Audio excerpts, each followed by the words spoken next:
हुआ है ना? क्या रिकॉर्डिंग मैसेज गया सबको? Hello. Yes sir. Okay okay ठीक है। अच्छा ठीक है सर, चलो गुड मॉर्निंग सर, सभी को गुड मॉर्निंग फिर से। अच्छा तो फिर इनकम टैक्स क्लास है और डिस्कस होगा सर आज इनकम टैक्स में हाउस प्रॉपर्टी। ठीक है, मतलब ऐसे आप लोगों को पता होगा कि ये जो हाउस प्रॉपर्टी है ना सर, एक्चुअली नॉट जस्ट मतलब प्रॉपर्टी अपने आप में ही एक बहुत बड़ी चीज़ है, उसमें हाउस प्रॉपर्टी उसका भी एक अपना अलग ही लेवल ऑफ इम्पोर्टेंस है। एक्चुअली आज एक रिसेंट सर्वे मैं कर रहा था, थोड़ा सा रिसर्च कर रहा था, तो वर्ल्ड का वेल्दीएस्ट कंट्री के बारे में कुछ जानकारी ले रहा था। तो अभी चाइना वर्ल्ड की सबसे वेल्दीएस्ट कंट्री बन रहा है, डे बाई डे यूएसए को पीछे छोड़ रहा है। तो ऑलरेडी यूएसए पीछे चला गया, चाइना आगे निकल गया सर वेल्थ के हिसाब से, क्योंकि जिस तरह से लास्ट 10-20 सालों में ग्रोथ हुआ है ना इनकम लेवल में, प्रॉपर्टी लेवल में, उसमें चाइना काफ़ी अच्छा कर रहा है। सर कहना क्या चाहते हो? सर एक्चुअली कहना कुछ नहीं है, मैं वो डेटा आपको शेयर करूंगा कि इवन आप लोग अगर मेरा व्हाट्सएप स्टेटस देखोगे ना, वहाँ पर भी ब्लूमबर्ग का डेटा है, आप चाहो तो वहाँ से भी कॉपी कर सकते हो। ठीक है, only for your knowledge purpose कि करेंटली वर्ल्ड का जो एसेट्स है, वेल्थ है सर, वो मैक्सिमम एक्चुअली प्रॉपर्टी के अंदर है, मतलब स्पेशली लैंड बिल्डिंग का जो एरिया है, ठीक है, मेनली लैंड, ठीक है, वो सबसे इंपॉर्टेंट प्रॉपर्टी है आज के डेट में। मतलब पूरा कंट्री का वेल्थ का पूरा मैक्सिमम परसेंटेज ऑलमोस्ट 30-35% वेल्थ जो है वो प्रॉपर्टी से आता है, मतलब लाइक लैंड से आता है। ठीक है, ऐसे मशीन्स भी प्रॉपर्टी होते हैं, सॉफ्टवेयर भी प्रॉपर्टी होते हैं, बट जो लैंड मस्ट प्रॉपर्टी है ना सर, ठीक है, लैंड जो प्रॉपर्टी है वो बहुत ही, मतलब क्या बताऊं सर, पूरा वर्ल्ड वाइड बात कर रहा हूँ मैं। ठीक है, नॉट जस्ट कि किसी पर्टिकुलर किसी घर का बात कर रहा हूँ या किसी कंट्री का बात कर रहा हूँ, इट्स अ वर्ल्ड्स वेल्थ। ठीक है, तो सर अब सवाल ये उठता है कि ये जो हाउस प्रॉपर्टी है इसका इनकम टैक्स में क्या काम है ना? इसका इनकम टैक्स में बहुत बड़ा काम है ना, क्योंकि अगर वर्ल्ड का वेल्थ का 35% अगर लैंड से आता है, तो जस्ट इमेजिन करो एक बार 2 मिनट कि इनकम टैक्स कितना बड़ा एक परसेंटेज हाउस प्रॉपर्टी से कमाता होगा। हाँ सर, हाउस प्रॉपर्टी से लोग कितना इनकम करता होगा? क्या आप लोगों को अंदाजा आ रहा है सर कि हाउस प्रॉपर्टी से लोग कितना इनकम कर मतलब करता है, specially in city, specially in city मतलब टाउन, जहाँ पर लोग बेसिकली प्रॉपर्टी को रेंट पे डालते हैं और कमाते हैं, है ना सर, लीज पे देते हैं, रेंट पे देते हैं। तो ये जो पर्टिकुलर चैप्टर है, जो बेसिकली इनकम टैक्स एक्ट 1961 के अंदर सेक्शन 22 से लेके सेक्शन 27 तक का बात किया है। ठीक है, मतलब ओवरऑल इसका सेक्शन का स्प्रेड जो है सेक्शन 22 से सेक्शन 27, धीरे धीरे सारा का सारा सेक्शन ही मैं आपके साथ ऑलमोस्ट डिस्कस कर ही लूंगा। बट उससे पहले आज आपके साथ मैं इंट्रोडक्टरी लेवल पे पहले हाउस प्रॉपर्टी इनकम क्या है और हाउस प्रॉपर्टी इनकम का कैलकुलेशन कैसे किया जाता है, एंड उसके साथ कुछ special points of house property, and फिर सबसे इंपॉर्टेंट जो हाउस प्रॉपर्टी के अंदर सीखना पड़ता है ना सर, उसको बोलते हैं सर ग्रॉस एनुअल वैल्यू। ठीक है सर, ये क्या है? प्रॉपर्टी का वैल्यू कैलकुलेशन करने का एक टेक्निक। ठीक है, जिसमें ग्रॉस एनुअल वैल्यू का एक पॉइंट आता है, नेट एनुअल वैल्यू का एक पॉइंट आता है, सेक्शन वाइज मैं बात करूंगा आपसे। तो लेकिन यही एक्चुअली हाउस प्रॉपर्टी अगर आप बाकी हेड्स के साथ कंपेयर करोगे ना, तो ये थोड़ा बहुत छोटा है, मतलब चैप्टर का जो मतलब स्प्रेड है वो कंपेटिटिवली बाकी हेड से छोटा है। बट इसका एक मेन झमेला एक जगह जरूर है सर, ऐसे बहुत ज्यादा सेक्शन है, जैसे सैलरी में आप लोग देखा ना बहुत लंबा है, बीपी उससे भी बड़ा सेक्शन का एरिया है, कैपिटल गेन मीडियम में अच्छा ये बड़ा है, आईफोस भी छोटा है, बट हाउस प्रॉपर्टी भी एक काफी मतलब सेक्शन वाइज बहुत बड़ा नहीं है, मतलब बहुत ज्यादा चीज आपको यहाँ पढ़ना नहीं पड़ेगा। बट इसका जो कैलकुलेशन का जो एरिया है, इसका जो टेक्निक है कैलकुलेट करने का, उसमें थोड़ा सा पजल्ड होता है। ठीक है, बड़ा इंटरेस्टिंग है, मतलब पजल्ड है बट इंटरेस्टिंग है सर। ठीक है, आपको देखो सर अभी धीरे धीरे जैसे आगे बढ़ूंगा आपको समझ में आएगा। ठीक है, कि कैसे जीएबी कैलकुलेट करते हैं, कैसे एनएवी कैलकुलेट करते हैं, और किसके हिसाब से, उसी के हिसाब से हाउस प्रॉपर्टी टैक्स कैसे कैलकुलेट किया जाता है। तो टैक्स कैलकुलेशन करने से पहले you have to understand GAV, NAV, house property income क्या है, एवरीथिंग। ओके चलो देरी किस बात की, फटाफट स्टार्ट कर दिया जाए, काम ही क्या है सर। चलो, अच्छा जस्ट कंफर्म मी सर कि स्क्रीन शेयर है कि नहीं। है दादा।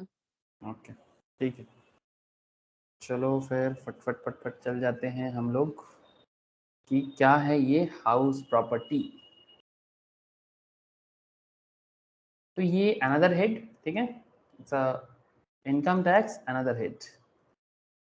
इनकम टैक्स का 5 हेड्स है ना सर, 5 हेड्स में से आज हम लोग अनदर हेड पे बात करेंगे, very very important head sir.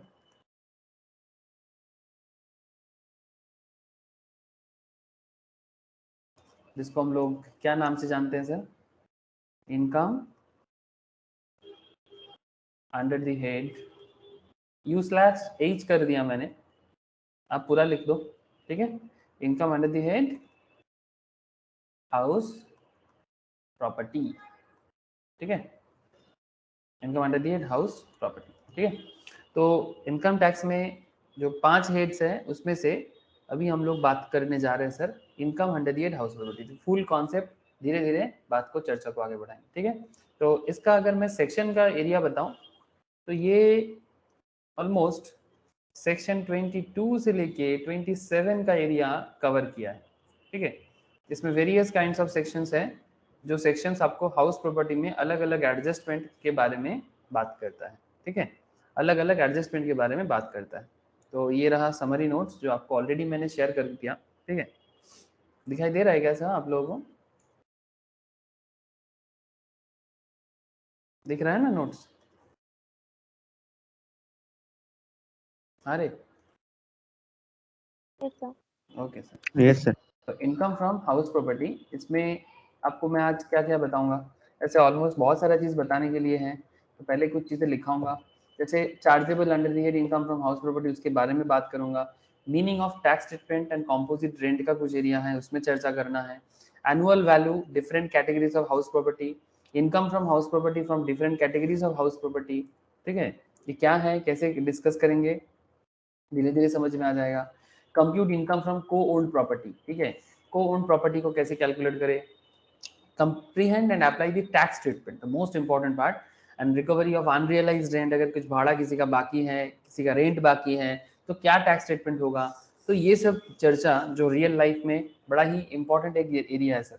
In our real life house property से कौन ना कमाता है सर, हाँ, मतलब स्पेशली सिटी ड्वेलर्स, मतलब जो लोग सिटीज में रहते हैं उनका तो हाउस प्रॉपर्टी से ही घर चलते हैं। मैं तो इतना मतलब इतना तो ऑब्जर्वेशन आप लोग भी किए होंगे, टाउन में भी है बट सिटी में बहुत ज्यादा, ठीक है। सिटी में लोगों का बस घर होना चाहिए, बस भाड़े पे लगा दो और इनकम करते जाओ। रोड साइड में हो तो दुकान भाड़े दे दो, अगर थोड़ा अंदर में है तो रेसिडेंशियल पे दे दो, काइंड ऑफ दैट, ठीक है। तो इसका जो चार्जेबिलिटी का जो एरिया है वो बेसिकली सेक्शन 22 कवर करता है। क्या कवर करता है सर, सेक्शन 22, ठीक है। ये हाउस प्रॉपर्टी का जो चार्जेबल एरिया है उसको लेके चर्चा करता है। ऐसे थोड़ा सा अगर आपको 2-3 बातें कुछ कर लूँ हाँ बैकग्राउंड में, तो तो बैकग्राउंड डिस्कशन अगर थोड़ा सा कर लिया जाए तो process of computation of income under the income from house property start with the determination of annual value, जिसका मैं आपको आगे चर्चा करूंगा सर, ठीक है। द मोस्ट इंपॉर्टेंट एरिया यही है सर, एनुअल वैल्यू का एरिया, ठीक है। इसमें 2 कॉन्सेप्ट आता है, एक आता है जीएवी का और एक आता है एनएवी का।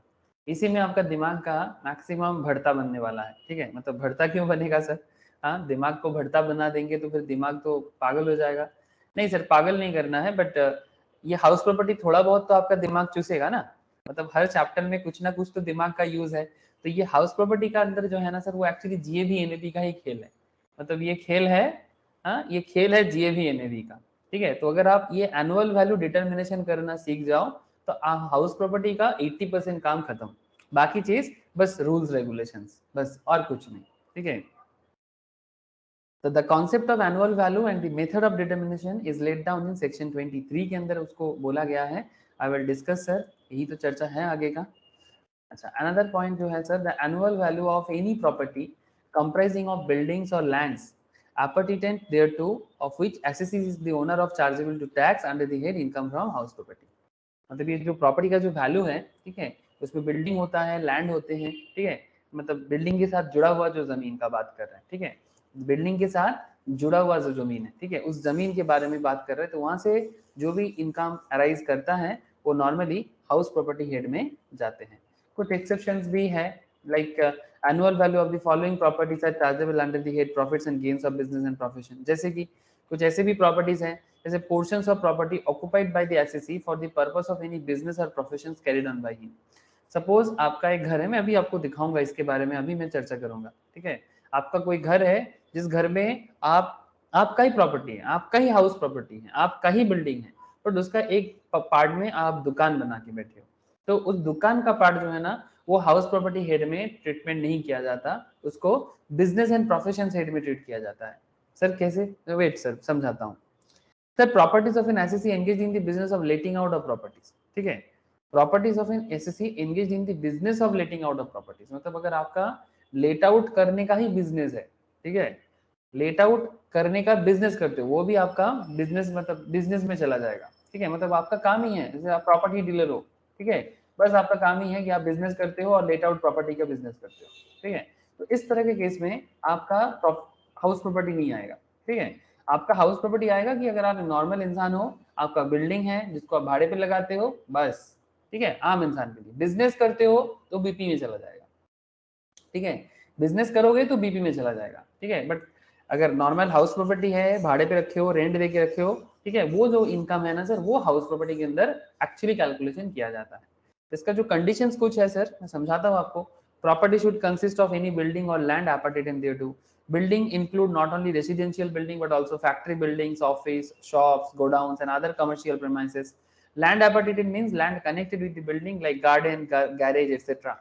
It may be noted that the income from letting out of vacant land is, however, taxable under the head income from other source. अगर किसी का वैकेंट जमीन है सर, है ना, उसमें कोई प्रॉपर्टी नहीं है, कोई बिल्डिंग नहीं है, वैकेंट लैंड है, वहां से जो इनकम होता है वो एक्चुअली अदर सोर्स में जाता है। Point to be noted. हाँ सर, अगर आपका फांका जमीन पड़ा हुआ है, अगर आप वहां से कुछ इनकम करते हो तो वो इनकम आपका नॉर्मली अदर सोर्स का पार्ट बनता है, या फिर वो अगर आपका बिजनेस हो जाता है तो profit and gains from business and profession भी हो सकता है। मतलब सपोज फाका जमीन को किसी भी पर्पस में किसी को कुछ इनकम, मतलब किसी को रेंट पे दे देना, समथिंग लाइक, आप ऐसे कुछ करते हो तो वो आपका एक बिजनेस अगर है ना तो वो बीपी में भी जा सकता है। तो अगर आप एक रजिस्टर्ड बिजनेसमैन हो तो बीपी हेड में जाएगा कि आप इसको रेगुलरली करते हो। बट अगर रेगुलर नहीं करते, क्योंकि बिजनेस एक ऐसी चीज है जो रेगुलरली किया जाता है ना, बिजनेस एक ऐसा चीज है जो रेगुलरली किया जाता है। अगर कभी कभी कोई करता है ना तो वो उसका बिजनेस काउंट कैसे होगा, तब वो अदर सोर्स में चला जाता है, ठीक है। तो ऐसा कुछ एक्सेप्शंस भी है जो प्रॉपर्टी के अंदर आपको थोड़ा सा दिमाग लगाना पड़ेगा। डोंट वरी, धीरे धीरे सब बात करेंगे, ठीक है, डिस्कस करेंगे धीरे धीरे, सारा पॉइंट में डिस्कस करेंगे। एसएससी का क्या क्या कैलकुलेशन होने वाला है, ठीक है, इसका कॉम्पोजिट रेंट का क्या खेल है, ठीक है, उसके साथ टैक्स ट्रीटमेंट क्या होता है कॉम्पोजिट रेंट के अंदर, ये आपका प्रोफार्मा है, ठीक है। ये प्रोफार्मा मैं आपको लिखाऊंगा अभी, डोंट वरी, ठीक है, प्रोफार्मा लिखाऊंगा, इसको बस मैं देके रखा। और यहाँ पर आपका सारा समरी सेक्शन, सेक्शन 22 से लेके, फ्रॉम सेक्शन 22 से लेके, जिसमें basis of charge of house property, फिर 23 सबसेक्शन 1 में annual value of late out property, ठीक है सर, इंपॉर्टेंट है, बहुत वाइटल है, ये सब छोटा छोटा चीज है, वेरी वेरी इंपॉर्टेंट सर। ये स्टेप्स सिखाऊंगा, डोंट वरी, ये स्टेप्स अभी दिखाऊंगा ना तो आपको दिमाग से ऊपर जाएगा सर। तो इसलिए ये स्टेप्स या फ्लोचार्ट जो है, ये फ्लोचार्ट को अभी दिमाग में नहीं भरना है, पहले सीख लेना है, उसके बाद इसको फ्लोचार्ट को देखना है कि compare fair rent with municipal value whichever is higher, compare step 1 value with standard rent whichever is lower is expected rent. हाँ, दिमाग नहीं खराब करना है, ठीक है, इसके दिमाग नहीं खराब करना है, डोंट वरी, अभी आपको समझ में आ जाएगा, ठीक है। Compare expected rent, determine above with actual rent, ये सब दिमाग खराब कर देगा। मैं बोला ना आपको कि पजल्ड है, तो डोंट वरी, अगर पूरा चीज समझ जाओगे ना तो ये फ्लोचार्ट समझने में आपको 2 मिनट भी नहीं लगेगा, ठीक है। यही एक्चुअली पूरा, ये जो मैं बोला ना आपको कि पूरा खेल क्या है ये पूरा खेल ही है एनुअल वैल्यू का। एक्चुअल रेंट इज जीएवी, ठीक है, एक्सपेक्टेड रेंट इज जीएवी, मैं बोला ना, तो पूरा खेल जो है इसका जीएवी और एनएवी का है। तो आपको पूरा दिमाग जो लगाना है वो जीएवी और एनएवी में ही एक्चुअली आपका मैक्सिमम एफर्ट हाउस प्रॉपर्टी में लेगा, ठीक है। जैसे यहाँ पर जो प्रोफार्मा है, प्रोफार्मा भी अगर आप देखोगे ना, कहाँ चला गया प्रोफार्मा, ये रहा, ठीक है, प्रोफार्मा देखो आप, इसमें आपको दिखने को मिल जाएगा, it's like computation of income from house property for different categories of property, ठीक है। इसमें आप देखो कंप्यूटर, सबसे पहले क्या आया, कंप्यूटेशन ऑफ जीएबी। ये थोड़ा क्वेश्चन में कभी कभार मतलब ऐसे देता नहीं है वो, अगर क्वेश्चन में जीएबी दे दिया तो और कुछ रहा ही नहीं, ठीक है। फिर भी क्वेश्चन ध्यान में पढ़ना चाहिए आपको हमेशा कि क्या जीएबी गिवन है ठीक है, बट जीएबी गिवन है तो फिर हाउस प्रॉपर्टी में क्या बचा, ठीक है, उसके बाद तो पूरा खेल नॉर्मल हो जाता है। तो जीएबी जो कैलकुलेट करके निकलेगा ना सर, इसी में आपका मैक्सिमम मतलब माथा खराब होने वाला है, बाकी चीज तो कुछ नहीं है, ठीक है। इसलिए ये बहुत ही एक वाइटल एरिया है। ओके, जस्ट मैं आपको एक बार ओवरऑल दिखा रहा हूँ कि आपको हाउस प्रॉपर्टी में कहाँ से कहाँ तक जाना है, क्या क्या सेक्शंस ऑलमोस्ट आपको समझना है, ठीक है। तो 23 सबसेक्शन 1 का एरिया था जो annual value of self occupied property, मतलब जिसमें आप खुद रहते हो, उसका भी कुछ बात होगा ना sir, because that is also your house property. But उसका कुछ टैक्स ट्रीटमेंट में हेल्प होता है क्या, ठीक है, या फिर कुछ बेनिफिट या फिर कुछ एक्सपेंस या फिर कुछ टैक्स देना पड़ता है क्या जिस घर में हम लोग रहते हैं, इसका एक इंटरेस्टिंग एरिया है सर। तो सेक्शन 23 सबसेक्शन 2 के अंदर सेल्फ ऑक्युपाइड, मतलब जिस घर में आप भाड़े पे नहीं, जिस घर पे आप खुद रहते हो, उसका क्या टैक्स ट्रीटमेंट है हाउस प्रॉपर्टी में, another interesting area sir. Okay, तो सेक्शन 23 सबसेक्शन 2, अच्छा 23 subsection 4 that is actually discuss about annual value of deemed to be let out property, ठीक है, मतलब मान लेंगे कि लेट आउट कर दिया है, ऐसा कॉन्सेप्ट आगे बताते हैं क्या है। So 23 सबसेक्शन 5 में एनुअल वैल्यू है the property held as stock in trade, मतलब property held as stock in trade मतलब अगर आप प्रॉपर्टी क्या करते हो sir, property held in stock in trade मतलब आप क्या करते हो प्रॉपर्टी का, बोलो सर। अरे सर आप प्रॉपर्टी डीलर हो, लाइक डीएलएफ, यूनिटेक, हाँ, बड़े बड़े कंपनीज है ना सर जो प्रॉपर्टी बना के बेचते हैं, ऐसे और भी है, ये सब कुछ स्टॉक मार्केट लिस्टेड है। आप अगर आप कोलकाता में या फिर कोई भी बड़े शहरों में देखोगे तो रियल एस्टेट ग्रुप जो है सर, जो रियल एस्टेट कंपनीज है उनके पास तो बहुत सारा घर होगा। अरे रियल एस्टेट कंपनीज के पास 100 घर होता है, हजार घर होता है, तो वो घर उनका क्या है, प्रॉपर्टी है क्या, वो उनका स्टॉक इन ट्रेड है, ठीक है। प्रॉपर्टी है बट वो स्टॉक है, मतलब एक्चुअली उनका बिजनेस चलता है, तो उसका क्या खेल चलता है यहाँ पर, ठीक है, बेसिकली वो बिजनेस में जाता है, ठीक है। तो सेक्शन 23 सबसेक्शन 5 ये एक अनदर डिस्कशन होगा। 24 जैसे आप लोग सैलरी में देखे हो ना सर, सैलरी में आप लोग डिडक्शन देखे हो ना, 50,000 वाला सेक्शन 16 सबसेक्शन 1A, वैसा ही यहाँ पर भी स्टैंडर्ड डिडक्शन होता है 30% ऑफ द एनुअल वैल्यू, ठीक है। 24 सबसेक्शन ए याद रखना, ठीक है, 24 सबसेक्शन ए।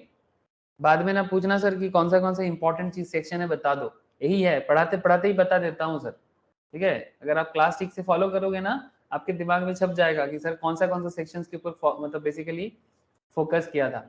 आप मेन पॉइंट का जो सेक्शन है उसी पे फोकस करना। बहुत सारा बीच बीच में आपको सब हेडिंग में भी सेक्शन दिखता है, वो उतना इंपॉर्टेंट नहीं है, अगर आप पढ़ सकते हो तो पढ़ लो, उसमें मैं आपको मना थोड़ी करूंगा, बिकॉज आप लोग चार्टर्ड बनोगे, सीएस बनोगे, सीएमए बनोगे, आप लोग नॉलेज का हाफ बनोगे, तो फिर आप लोगों को पढ़ने में कभी कंजूसी नहीं करना चाहिए, ठीक है। ये आप कोई नॉर्मल बीकॉम स्टूडेंट्स हो या फिर नॉर्मल एमकॉम स्टूडेंट्स हो, मैं किसी को छोटा नहीं करना चाहता, बट जिनको प्रोफेशनल नहीं बनना है वो शॉर्टकट कर सकता है, बिकॉज दे आर जस्ट मतलब रीडिंग फॉर, मतलब there study purpose is for only for, अगर एक सरकारी नौकरी मिल जाए या फिर समथिंग लाइक कि भाई एक स्कूल की नौकरी मिल जाए, ठीक है। बट जो जेन्युइन नॉलेज वाले होंगे ना वो कभी पढ़ने में कंजूसी नहीं करेगा, ये मैं आपको बार बार बोलूंगा। सो मतलब मेन सेक्शंस आपको समरी नोट्स के अंदर ही मिल जाता है और पढ़ाते वक्त भी मैं उसको फोकस करता हूँ, तो ये बात आपको थोड़ा ध्यान में रखना चाहिए।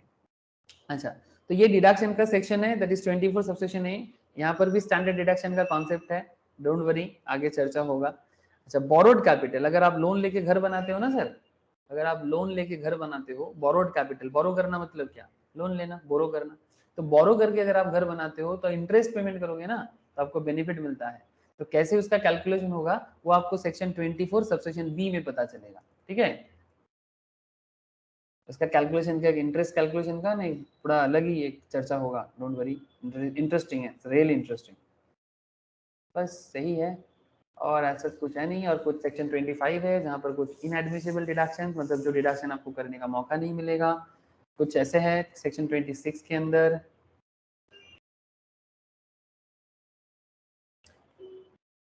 एक सेकंड, सेक्शन 26 के अंदर आपको 25 subsection 25A, 25 inadmissible deduction, 25A taxability of recovery of unrealised and arrears of rent के बारे में बात करता है, डोंट वरी, ये अनरियलाइज्ड रेंट क्या है और इसका एरियर्स ऑफ रेंट क्या है, इसका भी मैथ्स करेंगे, कैलकुलेशन करेंगे। को ओन प्रॉपर्टी, अगर कोई प्रॉपर्टी एक साथ को ओन करता है तो क्या उसका होता है सेक्शन 26, ठीक है।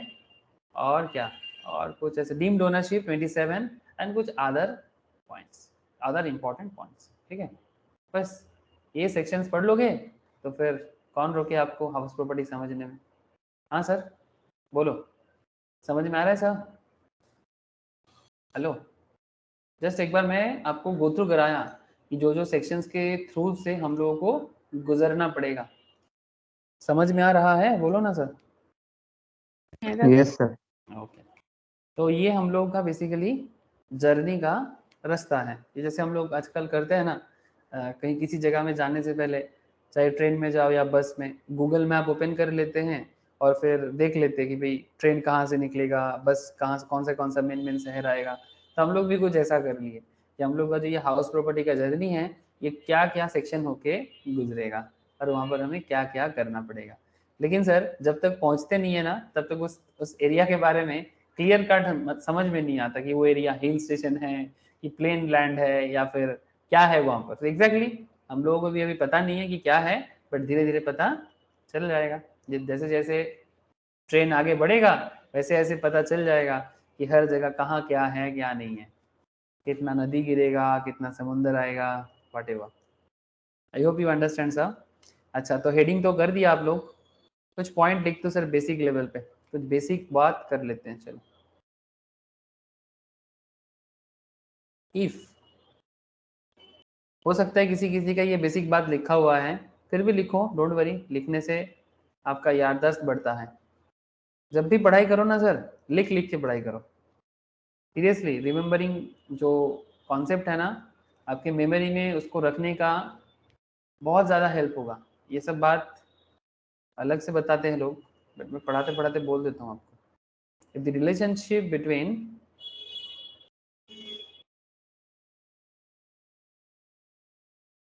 हमेशा लिख लिख के पढ़ा करो। पेयर एंड पेई, पेयर एंड पेई, पेई मतलब एक पेमेंट करने वाला और एक पेमेंट लेने वाला, है ना। If the relationship between payer and payee is the relation of, is the relation of what sir?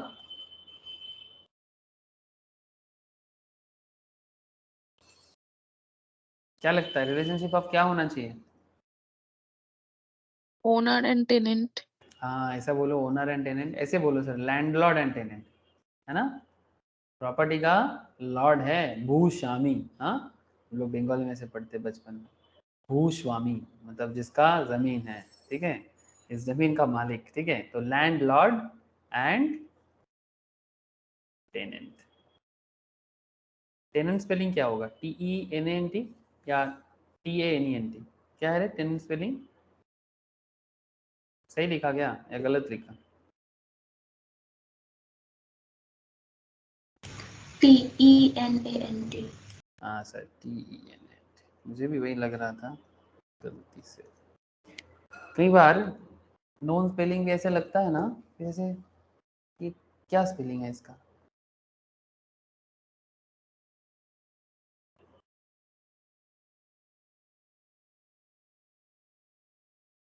Okay, तो landlord and tenant, any amount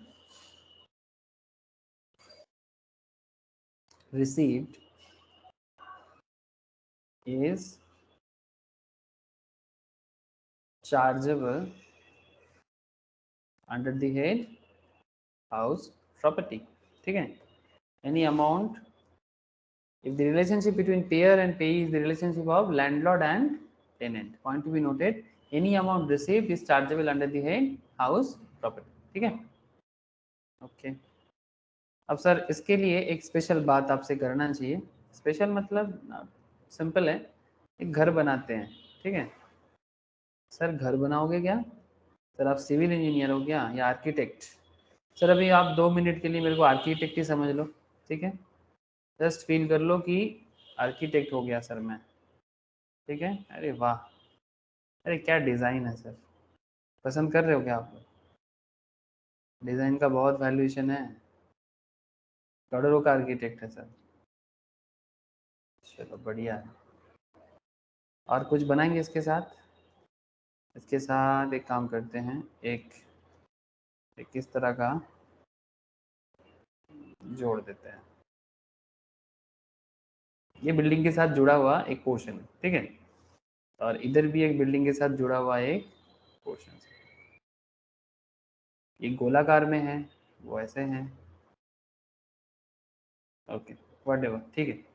चलो ये पूरा बिल्डिंग है सर, ठीक है। अब इस बिल्डिंग में शायद आपका ही बिल्डिंग होगा, ठीक है, तो आप बिल्डिंग में रहो, क्या जो भी करना है करो। सर इसको देख के बिल्डिंग लग नहीं रहा है, इसलिए मैं बिल्डिंग लिख रहा हूँ, बिल्डिंग, ठीक है। इसको हटा दो, बेकार लग रहा है इसको।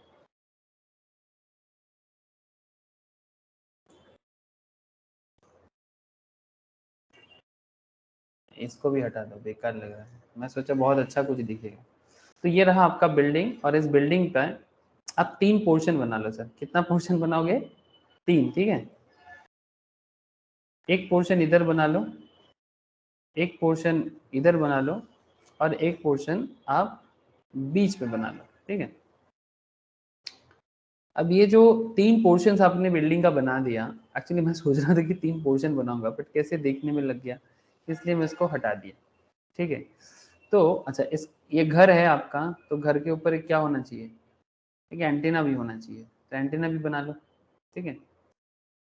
डिश टीवी, घर के छत के ऊपर आप क्या कर रहे हो? कपड़ा सुखा रहे हो, जो भी करना है करो, ठीक है। कपड़ा सुखाने चले गए सर आप, ठीक है।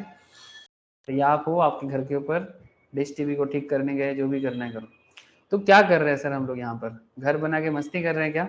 अरे नहीं सर, देखो बिल्डिंग का एक पोर्शन है जो सेल्फ ऑक्युपाइड है, self occupied portion.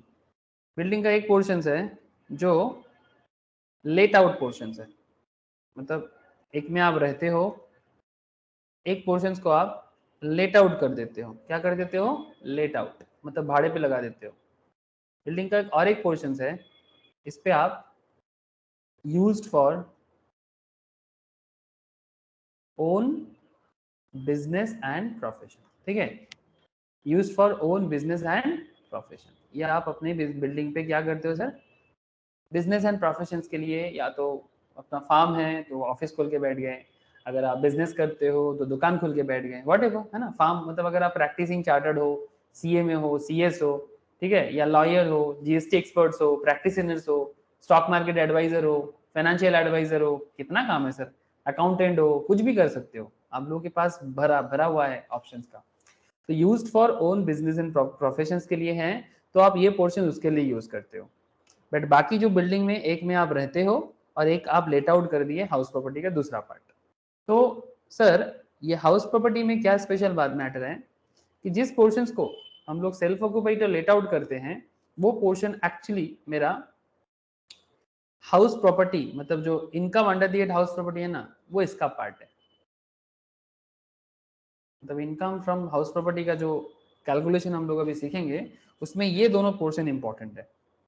But same building के अंदर अगर आप प्रोफेशन संभाल रहे हो, वो पोर्शन आपका इसमें इनवैलिड है, बिकॉज ये आपका बिजनेस एंड प्रोफेशंस का पार्ट है, ये बीपी का पार्ट है। जो आपका बिजनेस का मैटर है वो बिजनेस एंड प्रोफेशंस का मैटर है, उसको हाउस प्रॉपर्टी के अंदर इंक्लूड नहीं कर सकते। समझ में आ गया सर? ये जितना सारा नाटक तब से चल रहा था बिल्डिंग बनाने का, मैं आर्किटेक्ट बन रहा था, ऐसे बन नहीं पाया, बट फिर भी क्या आप लोगों को समझ में आ गया सर पॉइंट? बता दो सर एक बार।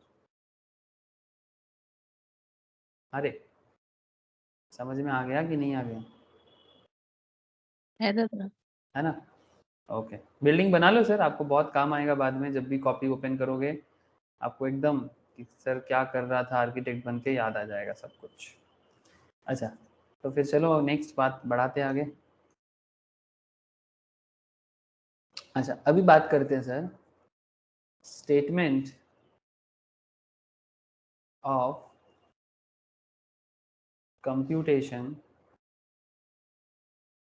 ऐसे ये कॉपी में भी है थोड़ा डिटेल्स में, बट मैं इसको थोड़ा सिंपल वे में पहले आपको दिखाता हूँ। Statement of computation of income under the head house property.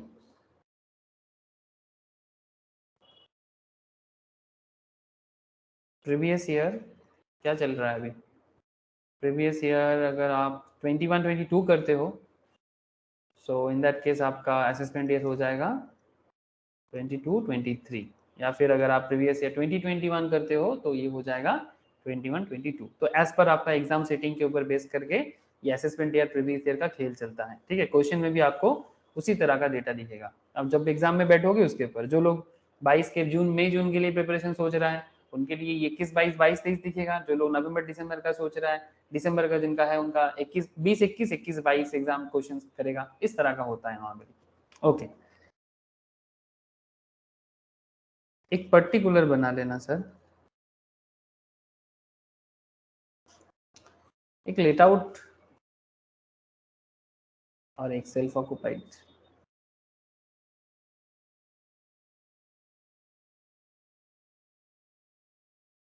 ठीक है, बिकॉज वो आपका हाउस प्रॉपर्टी का पार्ट है जिसमें आप खुद रहते हो।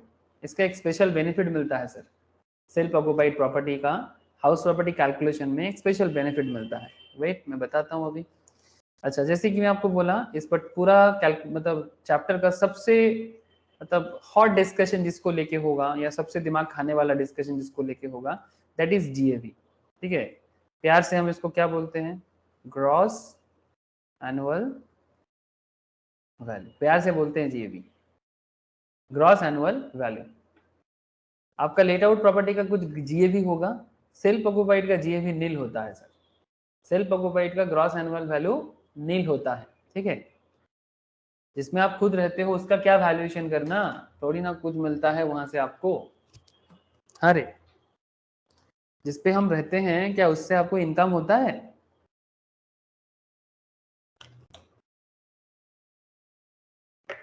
अरे बोलो सर, जिस घर पे आप रहते हो क्या उससे आपको इनकम मिलता है? जिस पर्टिकुलर फ्लैट में या फिर जिसमें भी आप खुद रहते हो उस पर तो आपको इनकम नहीं होता ना। आप उसी से इनकम करते हो जो आपका लेट आउट प्रॉपर्टी है, मतलब जहां से आपको भाड़ा मिल सकता है। अगर रोड साइड प्रॉपर्टी हो तो ज्यादा भाड़ा मिलेगा, अगर आपका थोड़ा सा अंदर में है तो थोड़ा कम भाड़ा मिलता है। क्या बात समझ में आ रहा है सर? अरे, क्या मैटर समझ यस में सर। आया? यस ना? तो ये है जीएबी का सिंपल बात। अच्छा, यहाँ से आप एक काम करो, म्यूनिसिपल टैक्स वगैरह देना पड़ता है। तो जो भी म्यूनिसिपल टैक्स पेड होता है ना sir, municipal tax paid by owner, अगर ओनर पेड किया, पेड बाय ओनर, ओनर मतलब जो घर का मालिक है, लैंडलॉर्ड जो है, ठीक है, वो देगा। तो अगर टेनेंट से लेके दिया जा रहा है ना तो वो नहीं, हाँ, टेनेंट वाला पार्ट लेस नहीं कर सकते। खुद का जो टैक्स दे रहे हैं वो वाला अमाउंट हम लोग यहाँ से लेस कर सकते हैं। सेल्फ ऑक्युपाइड का वैसा कोई टैक्स यहाँ पर नहीं लिया जाता सर, हाउस प्रॉपर्टी कैलकुलेशन में। वो प्रॉपर्टी टैक्स अलग होता है, पंचायत या म्यूनिसिपल में जमा करना पड़ता है। बट ये म्यूनिसिपल टैक्स जो बिजनेस वगैरह करने के लिए, लेट आउट करने के लिए जमा होता है, ये सेल्फ ऑक्युपाइड के केस में क्योंकि इसका कोई वैल्यूएशन नहीं है इस हिसाब से ये नील हुआ। अच्छा, फिर क्या आ जाता है, ये लेस करने के बाद आपको एज पर इनकम टैक्स ये बताते हैं कि ये आपको मिल जाता है नेट एनुअल वैल्यू। ठीक है, नेट एनुअल वैल्यू, और ये हो जाएगा नील। सर नील है तो फिर लिखना जरूरी है क्या? सर देखो तो अभी समझ में आ जाएगा। यहाँ से आपको लेस करने का मौका मिलता है स्टैंडर्ड डिडक्शन। अभी मैं आपको सेक्शन भी समझा रहा था, कौन बताएगा? स्टैंडर्ड डिडक्शंस का सेक्शंस क्या बताया था सर आप लोगों को? बोलो। 20 23, 23 क्या? 24A 24 है या 24 हाँ बोलो, ठीक से बोलो, 23 या 24 24? 24A 20 है ना, डिडक्शंस फ्रॉम एनुअल वैल्यू, है ना, 24A। ठीक है सर। और 24B क्या है? Interest on borrowed capital. ठीक है, दोनों याद रखिएगा बिकॉज दोनों पॉइंट अभी आएगा। स्टैंडर्ड डिडक्शन जो है at the rate of 30% of NAV, जो भी एनएवी होगा उसके ऊपर लगाना होता है। ठीक है, ये सेक्शन 24A के हिसाब से होता है। 24 सबसेक्शन नहीं, हाँ 24A मतलब सबसेक्शन। अच्छा, और एक चीज यहां से माइनस करना पड़ता है sir, that is interest on borrowed capital, that is 24 subsection B के हिसाब से होता है। ठीक है, ये इसका कैलकुलेशन क्या होता है मैं आपको समझाऊंगा सर, एकदम समझाऊंगा। अच्छा, ये स्टैंडर्ड डिडक्शन, इसको भी क्या हो जाएगा, नील। बट जब बात आता है sir interest on borrowed capital का, यहाँ पर एक खेल बदल जाता है थोड़ा सा।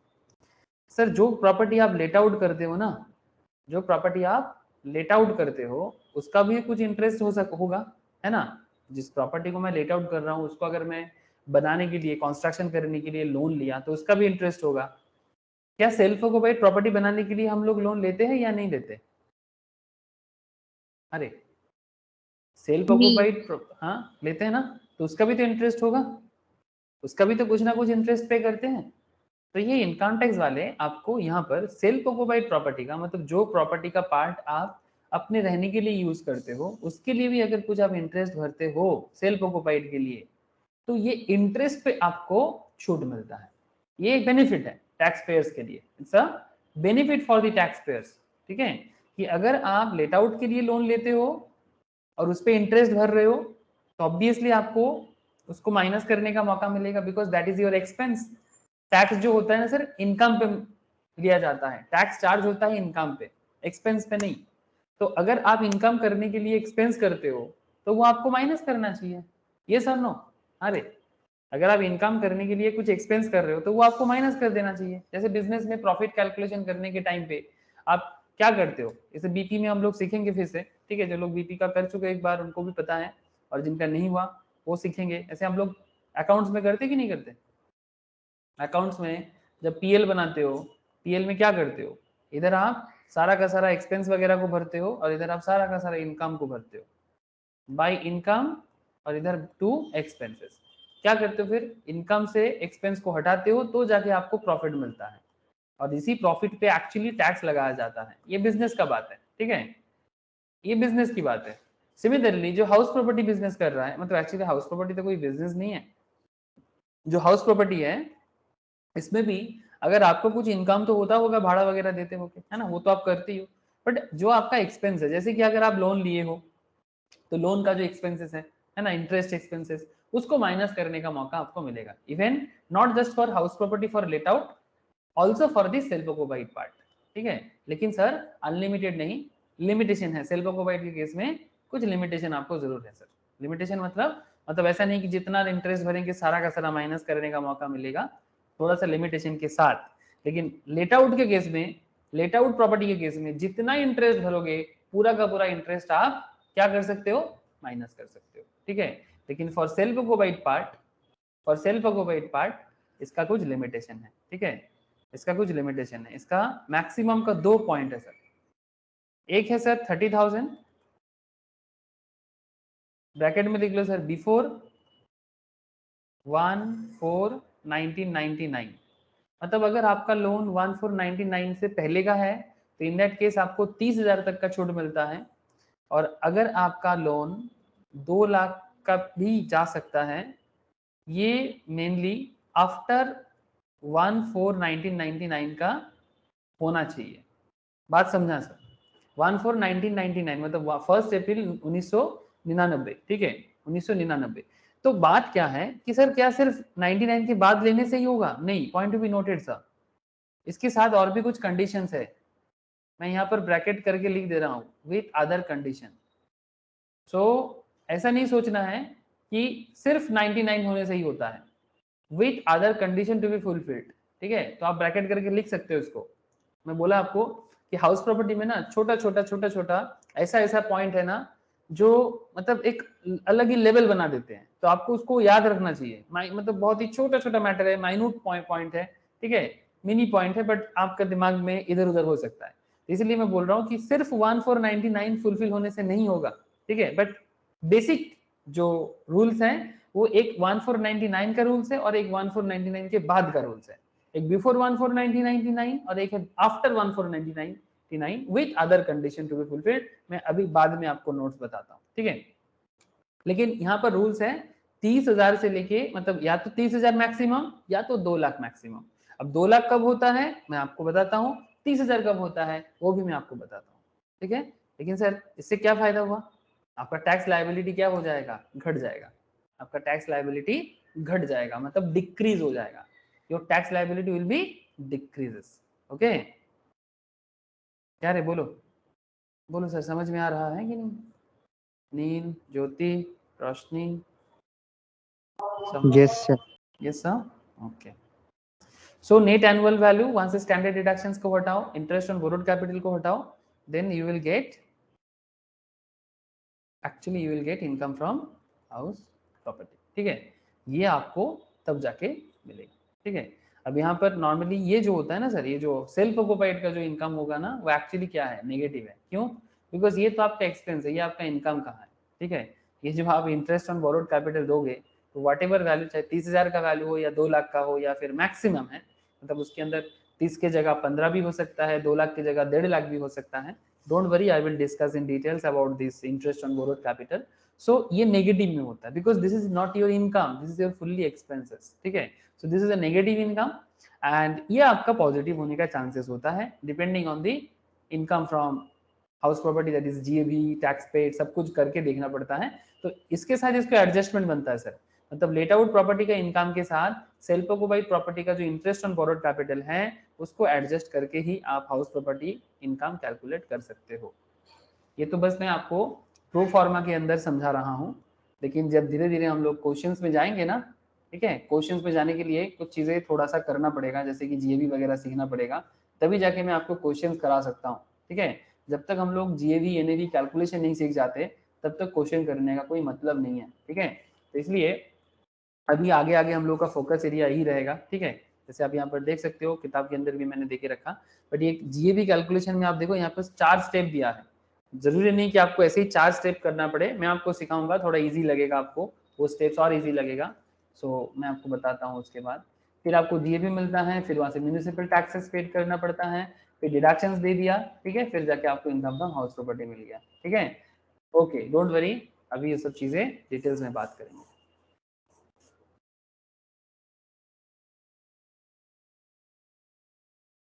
कर लिया यहाँ तक, बोलो सर। अरे यहाँ तक सबका कॉपी हो गया?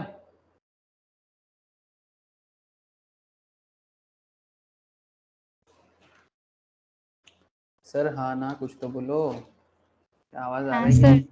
Okay sir.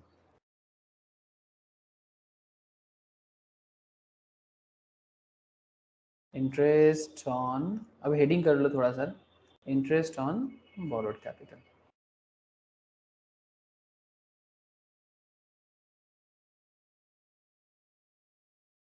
जो बोरोड कैपिटल है इसके बारे में सेक्शन 24 सबसेक्शन बी में कहा गया है। मैं इसको थोड़ा सा आपको डिटेल्स में लिखा देता हूँ, थोड़ा सा डिटेल्स, मतलब थोड़ा सा डिटेल्स है, नॉट वेरी बिग। ठीक है, तो आपको एक बार बता देना चाहिए। एक है 24A के अंदर डिडक्शंस जो है, और एक है 24B के अंदर इंटरेस्ट ऑन बोरोड कैपिटल। ठीक है, ये यहाँ पर लिखा हुआ है, बाद में जब समरी नोट्स पढ़ोगे आपको हेल्प हो जाएगा। But what is 24A, basically what is 24B? 24 subsection B actually interest on borrowed capital के बारे में क्या बताते हैं, इसको थोड़ा थोड़ा समझ लेते हैं। ठीक है,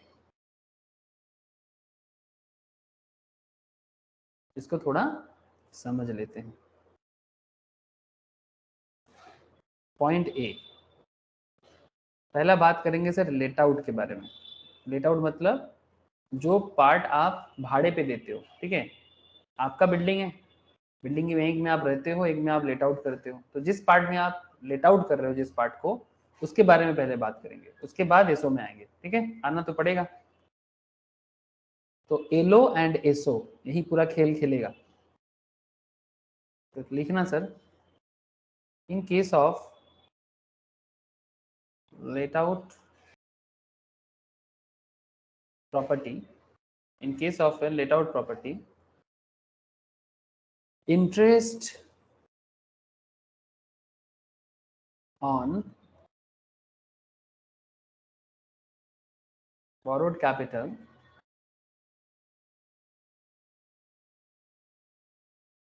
will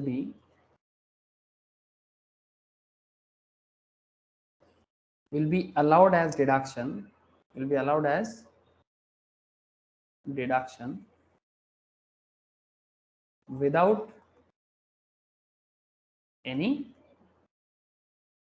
limitation, without any limitation. ठीक है, जितना इंटरेस्ट भरोगे उतना ही आप क्या कर सकते हो, जितना इंटरेस्ट भरोगे उतना इंटरेस्ट आप माइनस कर सकते हो।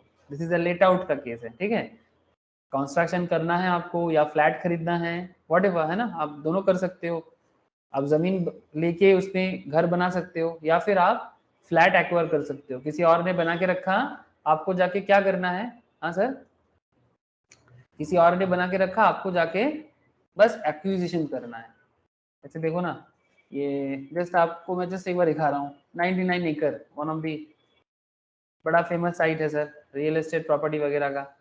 इसमें आपको अगर रेंट लेना है या बाई करना है, से फॉर एग्जांपल आप होम बाई करना चाहते हो, ठीक है, रेंटिंग होम करना चाहते हो, इसके लिए ये ब्रोकर के साथ कनेक्ट कराते हैं और आप आराम से जस्ट सिटी का नाम यहाँ पर लिखो, मैं कोलकाता लिखता हूँ, कोलकाता कहाँ पर जाना है,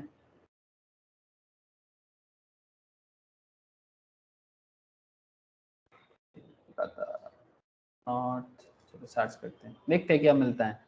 ये देखो सर, 3 BHK के अपार्टमेंट बीटी रोड में, दाम देके रखा है, बाकी नेगोशिएट भी होता है, वो दैट्स ए डिफरेंट इशू। मैं बस आपको एक बताना चाहता हूँ कि आप चाहो तो इस तरह का अपार्टमेंट वगैरह है, फ्लैट वगैरह है, इसको आप एक्विजिशन कर सकते हो। ठीक है, चाहे 70 लाख का हो, 1 करोड़ का हो, 25 लाख का हो, वॉट आपका बजट। या फिर आप ऐसे भी कर सकते हो कि आप जमीन खरीद के अपना पर्सनल लैंड खरीद के वहां पर आप बिल्डिंग को बना भी सकते हो अपने हिसाब से, है ना, दोनों ही आपके पास ऑप्शंस होता है सर। ठीक है, तो इन दैट केस आपको यहाँ पर क्या सर्च करना पड़ेगा, लैंड सर्च करना पड़ेगा, by by by by by में जाना है। ये देखो क्या लोगे, एग्रीकल्चरल लैंड लोगे तो फिर सिर्फ आपको यहाँ पर बाकी सब कुछ हटा के एग्रीकल्चरल लैंड आप ले सकते हो। लैंड लेना है, उसके बाद उसके ऊपर घर बनाना है, कर लो। ठीक है, फिर चूज सिटी, सिटी चूज करते हैं, लोकेलिटी दिख नहीं रहा है।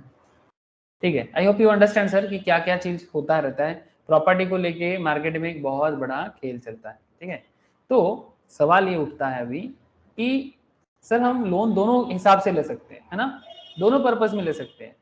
ऐसा मतलब सिंपल बात है कि हम कंस्ट्रक्शन भी कर सकते हैं या फिर एक्विजिशन भी कर सकते हैं। एक्विजिशन करने मतलब अपने अधिकार में लेना। जब आप फ्लैट खरीदते हो ना सर, तो क्या ये फ्लैट आप बनाते हो क्या, अरे सपोज ये फ्लैट है, ये फ्लैट क्या आप बना रहे हो या फिर आपके मतलब कोई रियल एस्टेट ब्रोकर है वो बना रहे, क्या बोलते हो, फ्लैट तो कोई और बना रहे हैं, आपका काम है उसको एक्विजिशन करना, मतलब अपने उसका दाम देके उसको अपने अधिकार में लेना, सिंपल है। तो ये कॉन्सेप्ट एक्चुअली काम करता है। अब आप देखो कि in case of let out property, interest on borrowed capital will be allowed as deduction without any limitation। ठीक है, जैसे अगर मैं आपको जैसे बहुत सारे ऐसे मतलब इंटरेस्ट के बारे में बहुत सारा चीजें होता है, आप लोग में बहुत लोग आई होप बहुत कुछ जानते भी हो कि कैसे इंटरेस्ट होता है। जैसे प्रॉपर्टी का कुछ एक बहुत सारा है, मुझे भी याद नहीं आ रहा है, जैसे एक था कि बोंगा विला, ऐसा एक कुछ प्रॉपर्टी का एक कोलकाता में कहीं पर ऐसा कुछ नाम से चल रहा था, उनका एक सिस्टम देख रहा था मैं, मोस्ट प्रॉब्ली यही होगा। वो क्या लोन का सिस्टम है वो सब कुछ यहाँ पर बता देते हैं। ठीक है, कि क्या आप लोन किस तरह से ले सकते हो, क्या इंटरेस्ट होगा। ठीक है, ये मोस्ट प्रॉब्ली महेश तला के आसपास कोई प्रोजेक्ट है, मैं पेपर में एडवर्टाइजमेंट आया था तो वहाँ देख रहा था। तो बेसिक कॉन्सेप्ट है कि इसमें जो लोन आप भरोगे उस लोन का इंटरेस्ट को लेके ही मेनली खेल है। ठीक है, तो वो इंटरेस्ट आपको क्या मिलेगा सर, अगर आप लेट आउट करते हो तो पूरा इंटरेस्ट आपको माइनस करने को मिलेगा, बट अब दिस इज सेल्फ ऑक्युपाइड, अगर यही चीज सेल्फ ऑक्युपाइड में हो जाए तो उसका लिमिटेशन है। अच्छा, तो एलिजिबल विदाउट एनी लिमिटेशन। अच्छा, वट एवर अमाउंट लिख देना sir, what ever amount is paid is eligible as deduction। तो वट एवर अमाउंट मतलब इंटरेस्ट, हाँ, एलिजिबल एज डिडक्शन। जैसे अगर आप होम लोन कैलकुलेटर देखोगे ना, गूगल में क्या करना है, जाना है होम लोन कैलकुलेटर, दिख जाएगा आपको, बहुत सारे कंपनी है। होम लोन कैलकुलेटर, सपोज मैं HDFC में गया, ठीक है, ये HDFC मतलब housing development finance corporation, India का one of the famous housing finance company है। तो जस्ट मैं यहाँ पर देखो, अगर आप मानो कि आप 25 लाख का घर लेना चाहते हो, 25 लाख का घर है, 25 लाख, तो 10 ईयर कितना बोल रहा है सर, 20 ईयर्स तक 10 ईयर है, मतलब 20 साल तक लोन भरोगे, इंटरेस्ट है 6.70%, आपका मंथली EMI आ रहा है सर 18,935, ठीक है। तो ये इंटरेस्ट अमाउंट देखो आपका पूरा साल, मतलब अभी मतलब पूरा जो इंटरेस्ट है वो इंटरेस्ट है एक्चुअली 20,44,367, ठीक है, और एक्चुअली आप टोटल अमाउंट पे कर रहे हो 20 साल में 45 लाख। एक्चुअली लोन का अमाउंट है सर 25 लाख, आप हिसाब देखो बिजनेस का इनका, 25 लाख का लोन है, बट आप एक्चुअली ये आपका प्रिंसिपल अमाउंट है, but you don't have a 25 lakh amount in your pocket, so you need to take a loan, ठीक है। तो इन दैट केस जैसे आप लोन लेते हो तो आप इंटरेस्ट भर रहे हो 20 साल में, ऑब्वियसली 10 ईयर थोड़ा लंबा है, 20 साल में आप इंटरेस्ट भर रहे हो 20 लाख का, ठीक है, और आपका टोटल अमाउंट जो पे आप कर रहे हो दैट इज 45 लाख का। तो एक्चुअली 25 लाख का घर आपको मिल रहा है 45 लाख में, लेकिन दैट इज अ 20 ईयर्स का एरिया है, तो दैट्स अ डिफरेंट केस। ये हाउसिंग फाइनेंस का बिजनेस का सिस्टम है, ठीक है, नॉट जस्ट हाउसिंग फाइनेंस, हर मतलब लोन सिस्टम का जो बिजनेस है ऐसे ही चलता है बैंक का भी। ये देखो मंथली EMI है, ठीक है, इसमें ये इंटरेस्ट के साथ इसका डिटेल्स है, इसमें कितना इंटरेस्ट है, ठीक है, ये देखो 25 लाख में EMI इंटू 12, ठीक है, तो इसमें आपका EMI इंटरेस्ट पेड ईयरली कितना हो रहा है 1,65,632, ठीक है। ये जो आपका एनुअल इंटरेस्ट है ना, ये एनुअल इंटरेस्ट में एक्चुअली आपको बेनिफिट मिलता है। तो अगर ये इंटरेस्ट जो है ये एक्चुअली प्री कंस्ट्रक्शन पीरियड का इंटरेस्ट में सेल्फ प्रोवाइड में मिलता है, और जो आपका लेट आउट प्रॉपर्टी है उसके केस में भी मैं आपको वही एक्चुअली समझाऊंगा धीरे धीरे, बस आपको मैं एक बार दिखाया कि रियल में इसे इंटरेस्ट का क्या हिसाब किताब रहता है। तो टैक्स में क्या होता है कि जो लेट आउट प्रॉपर्टी है उसके लिए आप जितना इंटरेस्ट भरते हो वो इंटरेस्ट आपको टैक्स में बेनिफिट मिलता है, ठीक है, और सेल्फ प्रोवाइड के केस में पूरा अमाउंट नहीं, लिमिटेशन के साथ, ठीक है, कभी 30,000 भी हो सकता है, कभी 2 लाख तक भी जा सकता है, बट कब क्यों क्या वो हम लोगों को सीखना पड़ेगा। मैटर कुछ समझ में आ रहा है sir?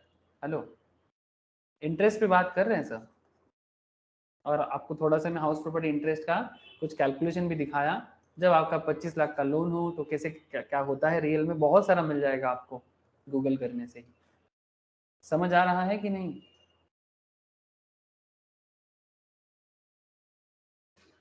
Yes sir. Yes sir. Neel का मुझे आवाज बार बार आ रहा है, बाकी लोगों को नहीं आ रहा है क्या? समझ बोलो। हाँ सर। ओके सर,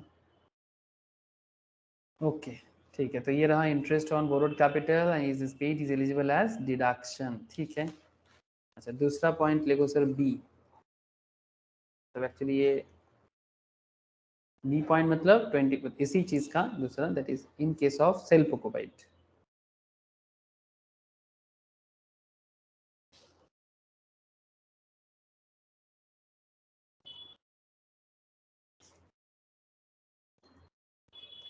देखिएगा, in case of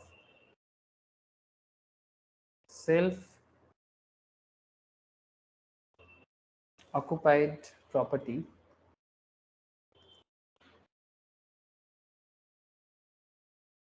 interest on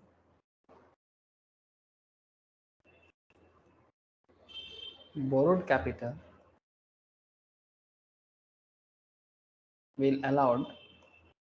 will be allowed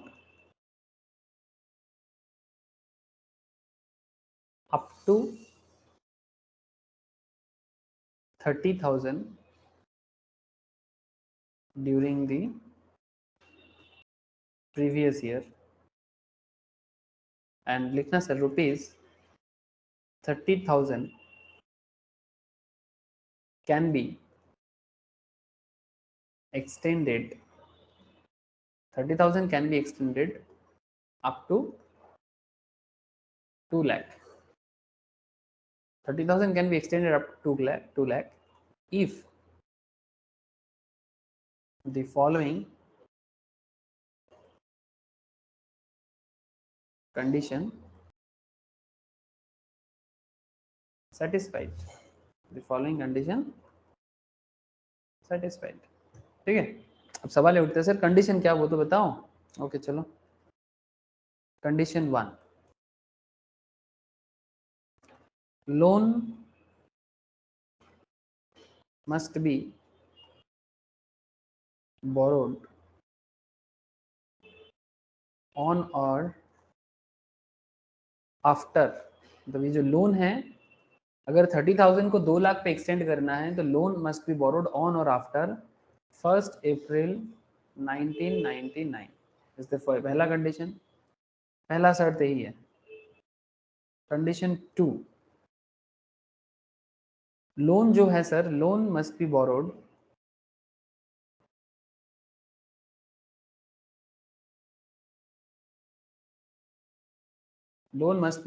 for construction और acquisition, कंस्ट्रक्शन और एक्विजिशन, ठीक है। Loan must be borrowed for construction और एक्विजिशन, ठीक है। मतलब आप लोन कॉन्स्ट्रक्ट, मतलब लोन जो आप लोगे उसमें या तो आप कंस्ट्रक्शन करोगे या तो आप एक्विजिशन करोगे, जिसके बारे में मैं तब से आपको इतना सारा चीज समझा रहा था, ठीक है। होम लोन कैलकुलेटर दिखाया, 99 एकड़ में गया, ठीक है। बस आप दोनों कर सकते हो। हाँ बोलो। বলছি একটু ওপরটা দেখাও। এখানটা ঠিক নারো আছে, উপরে হয়ে হ্যাঁ গেছে। হয়ে গেছে। হ্যাঁ হ্যাঁ loan must be borrowed for construction और एक्विजिशन, मतलब आप लोन घर बनाने के लिए कर सकते हो, जमीन खरीद के घर बनाओ, या फिर आप फ्लैट एक्विजिशन कर लो, बस अपने अधिकार में ले लो, है ना, मतलब आपको हैंड ओवर कर देता है, ऐसा कॉन्सेप्ट। सो ये दोनों में से कुछ भी हो सकता है। कंडीशन 3, नाउ ये जो कंडीशन 3 है ये क्या है, कंडीशन 3 क्या बताता है आपको? सर बोलता है कि कंस्ट्रक्शन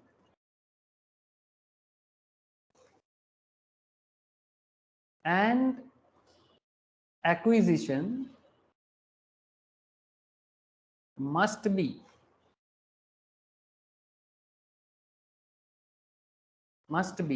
एक second,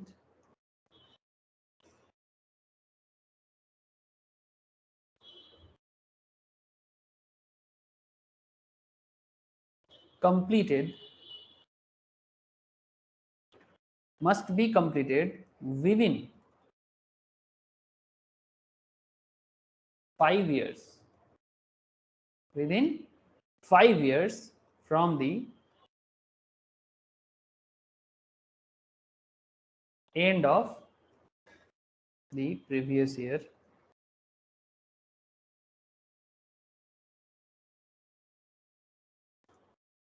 within 5 years from the end of the previous year in which money is borrowed, from the end of the previous year in which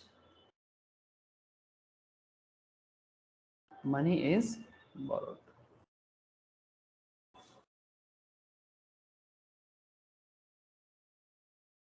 ठीक है। तो completed with in 5 years from the end of the previous year in which money is borrowed, जिस particular year में आप money borrow करते हो उस previous year के बाद से 5 साल के अंदर आपको कंस्ट्रक्शन कंप्लीट कर लेना चाहिए। तो समथिंग लाइक दैट, या फिर अगर आप इसको प्रोविजंस में भी यहाँ पर देखते हो, ठीक है, interest on borrowed period, borrowed capital, देखो सेम बात यहाँ पर भी आपको मिलेगा।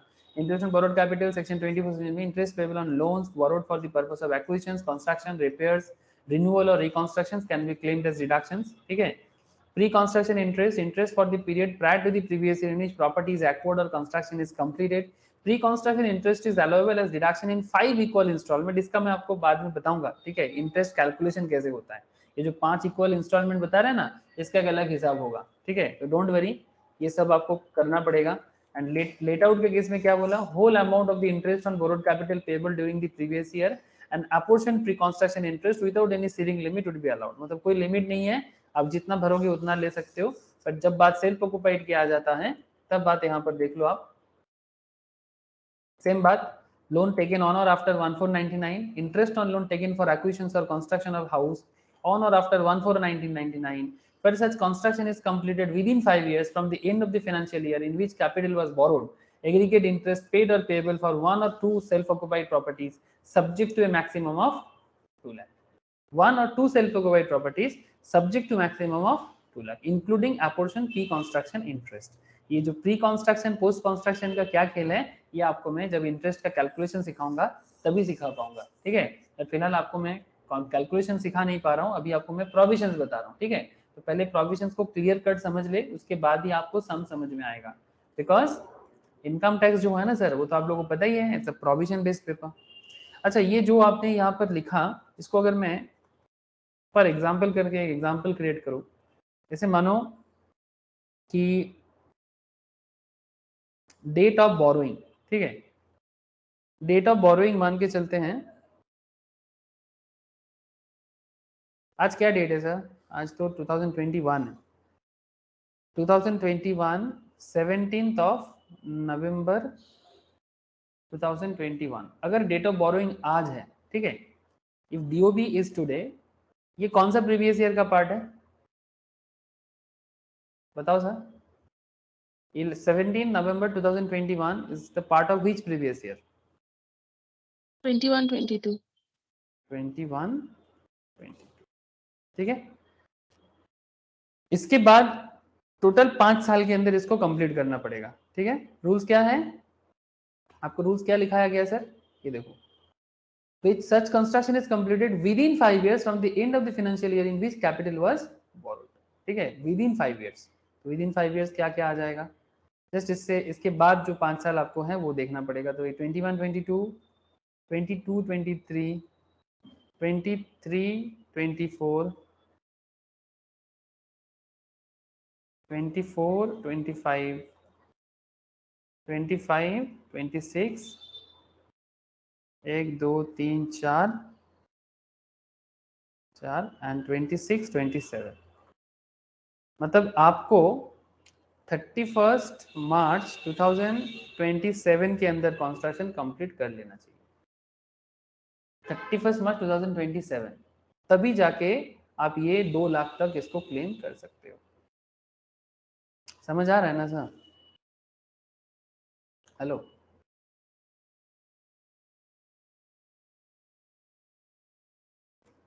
बोलो सर, क्या क्लियर हो रहा है points?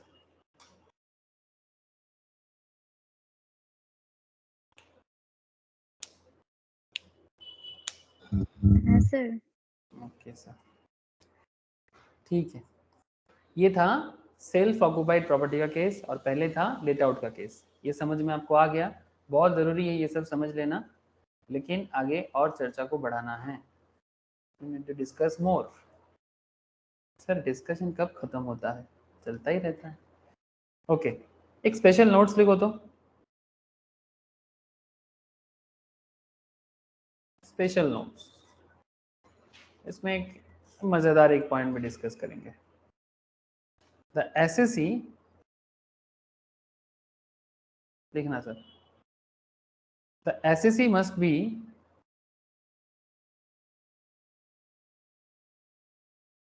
the owner of the house property।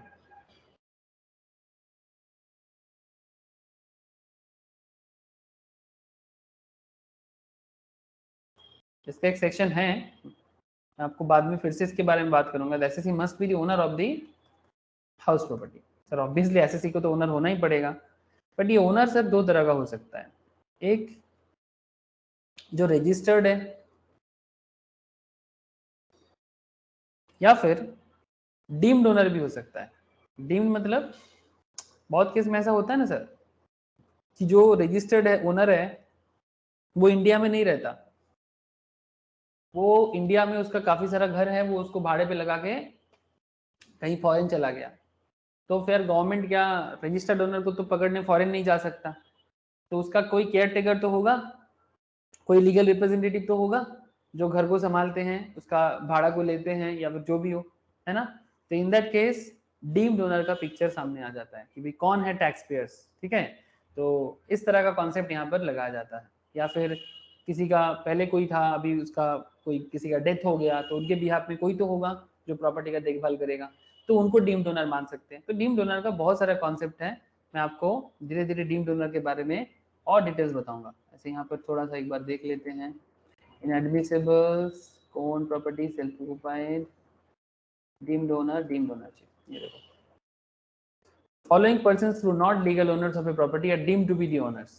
Transfers of the property where the property is transferred to the spouse or to minor child except minor married daughter without adequate consideration. ठीक है?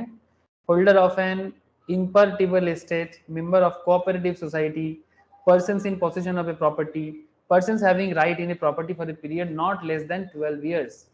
ठीक है?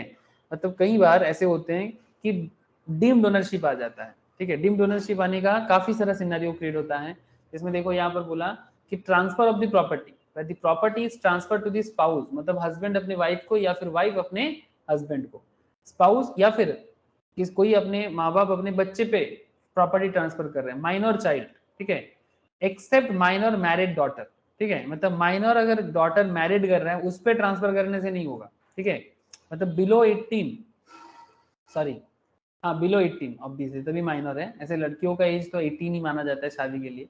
तो minor married daughter below 18 अगर हो जाए तो उन केस में नहीं आएगा। ठीक है, minor married daughter without adequate consideration अगर है तो उसको नहीं लिया जाता। बट नॉर्मली माइनर चाइल्ड पे अगर ट्रांसफर कर रहा है तो फिर वो बच्चा डीम्ड ओनर बन सकता है, स्पाउस डीम्ड ओनर बन सकता है। ठीक है, ट्रांसफर ऑफ प्रॉपर्टी ऐसे करते हैं ना फिल्म स्टार में बीच में होते हैं बड़े जो रिच क्लास इंसान होते हैं, वो अब क्या करते हैं, कुछ प्रॉपर्टी अपने बच्चों के नाम पे कर दिया, 4-5 घर है, कभी बोलते ये प्रॉपर्टी मेरे बेटे का, वो प्रॉपर्टी मेरे बेटी का, something like that.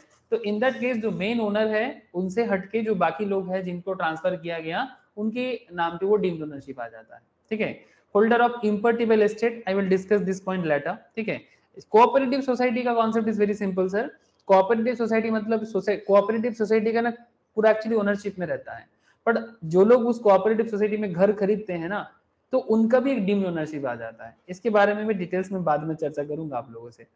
Position of a property, ये तो मैं आपको बताया कि जिसके पोजीशंस में प्रॉपर्टी है उसको डीम्ड मान लेंगे अगर मेन रजिस्टर्ड नहीं मिलता है, तो जो एक्चुअली सबसे इंपॉर्टेंट एक पॉइंट था। और person having right in a property for a period not less than 12 साल, तो उनको भी ऐसे तो प्रॉपर ओनर दिखता नहीं है बट फिर भी उसको डीम्ड ओनर माना जा सकता है। दो नॉट लीगल ओनर्स बट फिर भी उनको ओनर माना जाएगा। तो ऐसा ही ये कॉन्सेप्ट हम लोग अभी एक्चुअली नोट्स में लिखा शॉर्ट पॉइंट्स में। ठीक है, the assessee must be the owner of the house property, whether registered owner या फिर deemed owner। ओके सर, तो ये सब बोला ना आपको, सब छोटा छोटा धमाका पॉइंट्स है, कहाँ से मतलब पहुंच जाते हैं, दिमाग खाता रहता है। लेकिन क्या करें, दिमाग खाना तो है, दिमाग को तो थोड़ा बहुत इस्तेमाल करना ही पड़ेगा सर, नहीं तो क्या होगा, अनयूज्ड रह जाएगा, मुश्किल बढ़ जाएगा। दूसरा एक पॉइंट देखना sir, rent received by way of subletting।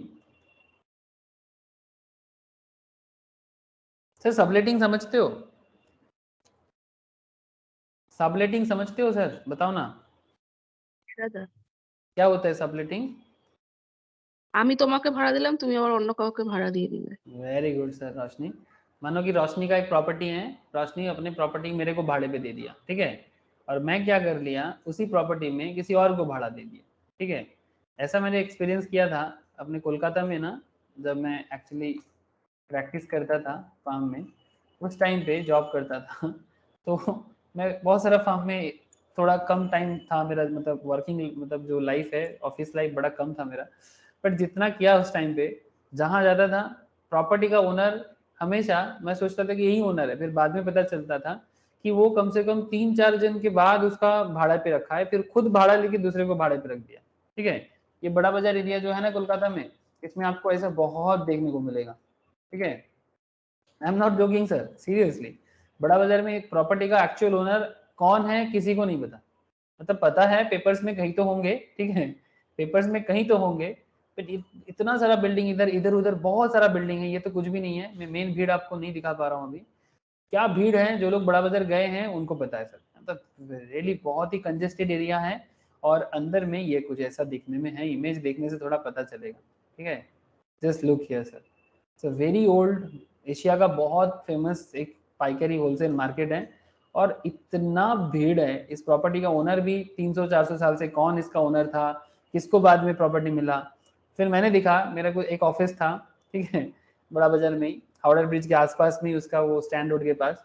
तो वहां पर मैं एक्चुअली रेंट का ओनर ढूंढ रहा था, तो जो एक्चुअली रेंट लेने आता था वो एक्चुअली सबलेट करके रखा है, उसका भी किसी और से रेंट लेके रखा है, मतलब कौन ओनर है पता ही नहीं चल रहा है, ठीक है, मतलब इन जनरली पेपर्स में जरूर होंगे।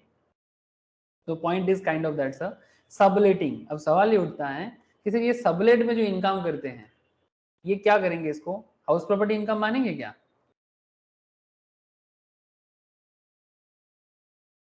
अरे rent received by way of subletting, नहीं sir, this is not a house property income, this is under the head other source. Thank you sir.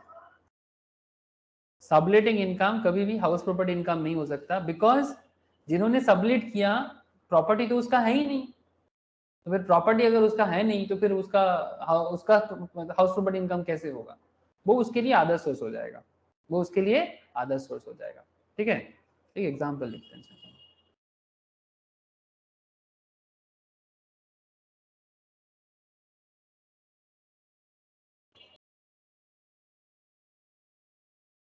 For example Mr. X is a owner of a house property. Mr. X let out the house to Mr. Y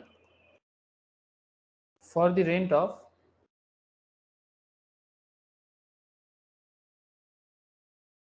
50,000 per month, ठीक है, 50,000 का rent है, 50,000 per month.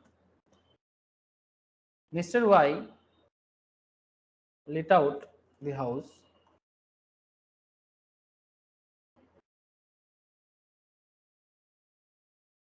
to Mr.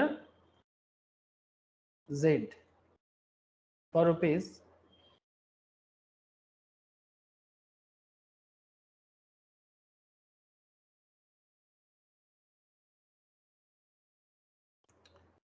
75,000 per month, ठीक है। X ने Y को rent दिया 50,000 पे, वाई जेड को रेंट दिया 75,000 पे। अब आपको बताना है सर, कैलकुलेट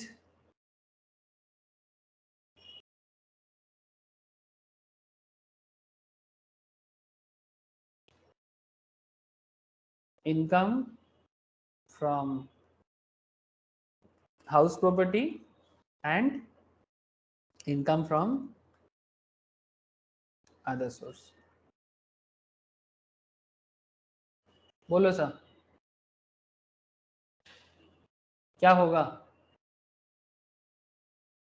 इस क्वेश्चन में? हाउस प्रॉपर्टी इनकम कितना होगा और अदर सोर्स इनकम कितना होगा? Mr. X is the owner of a house property. Mr. X let out the home to Mr. Y for the rent of 50,000 per month, and Mr. Y let out the home to Mr. Z for rupees 75,000 per month. Calculate income from house property and income from other source. Subletting तो हो रहा है, आपको भी दिख रहा है ना, तो अदर सोर्स तो है, इसमें तो कोई दौरा ही नहीं है। बट यू हैव टू से कि भाई किसका कितना, मतलब इस पूरा खेल में हाउस प्रॉपर्टी इनकम कितना है और अदर सोर्स इनकम कितना है और किसके हाथ में कौन सा इनकम जाएगा। बोलो, क्वेश्चन तो क्लियर है आप लोगों को?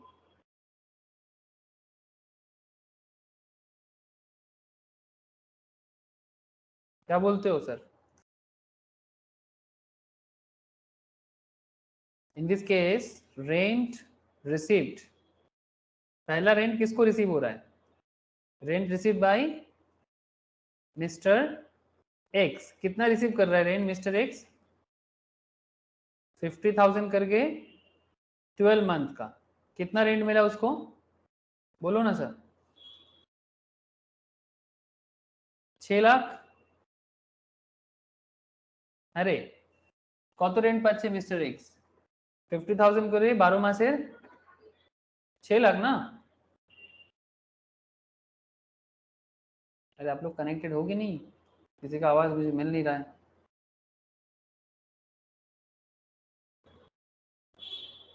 सर ये जो मिस्टर एक्स का 6 लाख है ये किसके हाथ पे टैक्स होगा और कौन से हेड में जाएगा?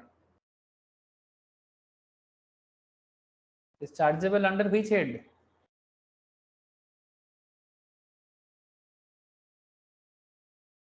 हेलो, किसी का भी आवाज नहीं है। हाँ बोलो। House property head. Exactly sir, तो ये हाउस प्रॉपर्टी हेड का पार्ट है, हाउस प्रॉपर्टी में भेज देंगे। वही तो पूछ रहे हैं सर आप लोगों से। बट सर खेल तो अभी खत्म नहीं हुआ। मिस्टर एक्स ने वाई को दिया और वाई क्या क्या जेड को दिया 75,000 में। Now rent receive by Y, कितना रेंट रिसीव किया वाई ने? By way of subletting, by way of subletting. कितना? 75,000, इससे माइनस कर दो उसका 50,000, इंटू कर दो 12। कितना होगा सर? 75,000 माइनस 50,000 इंटू 12, मतलब 25,000 इंटू 12 कितना? 3 lakh. 3 lakh. Okay. This 3 lakh is chargeable under the head what? Other source. Yes sir. ये सबलेटिंग है, ये अदर सोर्स में जाएगा। किसके हाथ में? इन द हैंड्स ऑफ, किसके हाथ में होगा? एक्स के हाथ में कि वाई के हाथ में? वाई। दिस इज वाई, और ये in the hands of X. मतलब जो 6 लाख जो है ये in the hands of X होगा, और ये जो 3 लाख है ये in the hands of Y होगा। समझ में आ गया sir? Tell me sir, tell me, बोलो। ये थोड़ा हटके पॉइंट था कुछ, ये बेसिकली सबलेटिंग, डीम्ड ओनरशिप, इस तरह का खेल चल रहा था। क्लियर है कि नहीं बताइएगा, और मैटर्स को ध्यान रखिएगा, क्वेश्चन में कभी भी इस तरह का सवाल कर सकता है, ट्विस्ट चाहिए सब क्वेश्चन।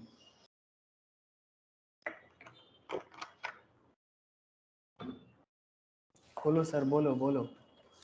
आप लोगों का हाँ ना सुनने के लिए पागल हो जाता हूँ मैं, पर आप लोग तो सर बोलते ही नहीं हो, बोलते ही नहीं हो। बोलो सर। क्लियर है या नहीं? Yes sir. Okay sir, thank you. Sir बोलो। एक बार प्रीवियस स्लाइड। प्रीवियस स्लाइड, क्या छूट गया तेरे से?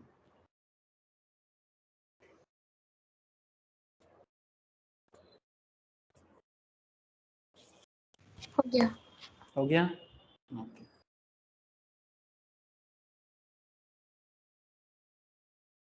चलो, अब सर हाउस प्रॉपर्टी का डेप्थ देखोगे। हाँ, अब क्या देखोगे? डेप्थ देखोगे। अब धीरे धीरे हम लोग हाउस प्रॉपर्टी में डेप्थ में जाएंगे। इंट्रोडक्शन बहुत चर्चा कर लिए, नाउ हाउस प्रॉपर्टी में क्या करेंगे सर? सर जीएबी सीखेंगे अभी, जीएबी ध्यान से देखना, नजर रखना बातों पे। GAB gross annual value. Sir ये ग्रॉस एनुअल वैल्यू है क्या, कहाँ से आया, क्या करता है, सब कुछ आपके साथ अभी मैं बात करूंगा, ठीक है? What is this GAB actually is, तो उसके लिए आपको कुछ एग्जांपल भी मुझे बताना पड़ेगा। तो again, what is this GAB? Full form है इसका ग्रॉस एनुअल वैल्यू, ठीक है? फुल फॉर्म है इसका ग्रॉस एनुअल वैल्यू। अब ये जो जीएबी है इसके लिए आपको एक काम करते हैं सर, चलो अगेन दो प्रॉपर्टी बनाते हैं। अरे बाप रे, बहुत बड़ा हो गया, छोटा कर जा बाबू। हाँ छोटा हो गया। This is the property. ये प्रॉपर्टी कहाँ से मिला? ये एक घर है, ठीक है? एक गाना है ना सर, मेरे को वो गाना याद आ गया। तेरे घर के सामने घर एक बनाऊंगा, छोटा ही सही। ठीक है, तो छोटा ही सही एक घर बना रहे हैं सर। ठीक है, पता नहीं कौन सा मूवी का गाना है, बट पुराना मूवी है आई थिंक। यस, बन गया 2 घर। अच्छा, तो 2 घर क्यों बना सर? सर दोनों अलग अलग जगह में हैं इसीलिए। अच्छा, तो मेरा एक काम करते हैं सर, एक घर बना लेते हैं आपका, ये घर बना लेते हैं सॉल्ट लेक में। ठीक है, अच्छा ये नहीं, इसको एक काम करो, इसको इसको कर दो केष्टपुर। ठीक है, ये केष्टपुर है और ये सॉल्ट लेक है, एक ही बात है, बस घुमा दिया। सर क्यों 2 ऐसे अलग एरिया क्यों लिए, एक केष्टपुर में एक सॉल्ट लेक में? सर कुछ वैल्यूएशन का मैटर है। ठीक है, कुछ वैल्यूएशन की बात है। क्या लगता है आप लोगों को, केष्टपुर एक जनरल एरिया है, सॉल्ट लेक थोड़ा सा, क्या बताऊं सर, मतलब ये ऐसा बोल सकते हैं सर, यहाँ पर ये इतना प्लान्ड तो नहीं है ना, प्लान्ड टाउनशिप नहीं है, इसमें पुराना जगह है, जिसको जहाँ जगह था हर जगह बना के घर बसा लिया। But salt lake is a planned city, है ना, इट्स अ प्लान्ड टाउनशिप। तो कहाँ का वैल्यूएशन ज्यादा होगा जगह का, क्या बोलते हो? सॉल्ट लेक का कि केशवपुर का? जल्दी बोलो, किस जगह का वैल्यूएशन ज्यादा होगा? अरे कुछ तो बोलो, क्या लगता है आप लोगों को? सर ये भी कोई पूछने वाली बात है क्या? ये देखो साहब, मैप में देखो थोड़ा सा, ये रहा, this is the salt lake. हाँ, देख पा रहे हो साहब? यहाँ पर देखो सर, मेरा सेंटर जहाँ पर भी मैं हूँ, ठीक है, मेरा केष्टपुर वाला घर, और ये एक्चुअली केष्टपुर एरिया है। ठीक है, ऑलमोस्ट न्यू टाउन के साथ जुड़ा हुआ, केष्टपुर के साथ जुड़ा हुआ, और इसीलिए मैंने ये वाला एग्जाम्पल दिया। तो ये सॉल्ट लेक है जो इंडिया का one of the best township के अंदर काउंट होता है प्लान्ड के हिसाब से, और ये केष्टपुर है जो वेरी ट्रेडिशनल पुराना एरिया है नॉर्थ 24 परगनास का, नॉट अ प्लान्ड एरिया, जिसका जो जगह था जहां मर्जी घर बनाया। ठीक है, तो ऑब्वियसली सॉल्ट लेक का घर का वैल्यूएशन ज्यादा होगा, ये तो कॉमन सेंस है। अब इसीलिए ये वैल्यूएशन को मैं थोड़ा सा, हम लोग थोड़ा क्या करेंगे ना सर, मनगढ़ंत वैल्यूएशन कर लेंगे। क्या कर लेंगे? मनगढ़ंत वैल्यूएशन कर लेंगे थोड़ा सा, only for our question purpose. ठीक है, only for the question understanding purpose हम लोग कुछ ऐसे सिस्टम करेंगे। चलो देखते हैं। तो केष्टपुर वाला जो घर है इसका कुछ वैल्यूएशन करते हैं सर। म्यूनिसिपल वैल्यू इसका है 70,000 मान के चलते हैं। फेयर रेंट इसका, सब रुपीज इन 1000 मन में कर लो। ठीक है, मैं बस ऐसे 70-75 करके लिखता हूँ। फेयर रेंट है 75, स्टैंडर्ड रेंट है इसका 80। ठीक है, दिस इज इन केष्टपुर एरिया। और इसका सॉल्ट लेक का म्यूनिसिपल वैल्यू 80 है, फेयर रेंट इसका 85 है, और स्टैंडर्ड रेंट इसका 82 है। ठीक है, अब ये सॉल्ट लेक केष्टपुर चूज करने का और एक रीजन है सर। रीजन क्या बोलो तो? चाहे सॉल्ट लेक बोलो या केष्टपुर बोलो, दोनों का एक कॉमन सेंस, कॉमन पॉइंट है। क्या है सर? दोनों बीएमसी है। बीएमसी मतलब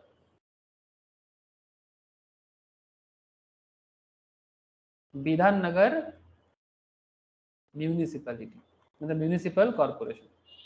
ठीक है, इसीलिए जैसे कोलकाता म्यूनिसिपल है, न्यू टाउन डेवलपमेंट अथॉरिटी है, वैसा ही विधान नगर म्यूनिसिपल कॉर्पोरेशन है। ठीक है, एक होता है राजारहाट गोपालपुर का भी एक एरिया है। पहले केष्टपुर राजारहाट गोपालपुर में आता था, अभी इसको बीएमसी में आ गया। बट कुछ काम तो मुझे दिखता नहीं है सर, जो भी हो। सुना कि विधान नगर म्यूनिसिपल अच्छा काम करता है, बट मुझे कुछ ऐसे दिखता नहीं है, जो भी हो। बट ये दोनों सेम म्यूनिसिपल कॉर्पोरेशन का पार्ट है, this part as well as ये जो सॉल्ट लेक का जो प्लान्ड एरिया दिख रहा है विधान नगर, ये दोनों विधान नगर म्यूनिसिपल कॉर्पोरेशन के अंदर ही आता है। लेकिन फिर भी एज पर दी फैसिलिटीज वगैरह उसके कारण वैल्यूएशन में परिवर्तन। ठीक है, no problem is there.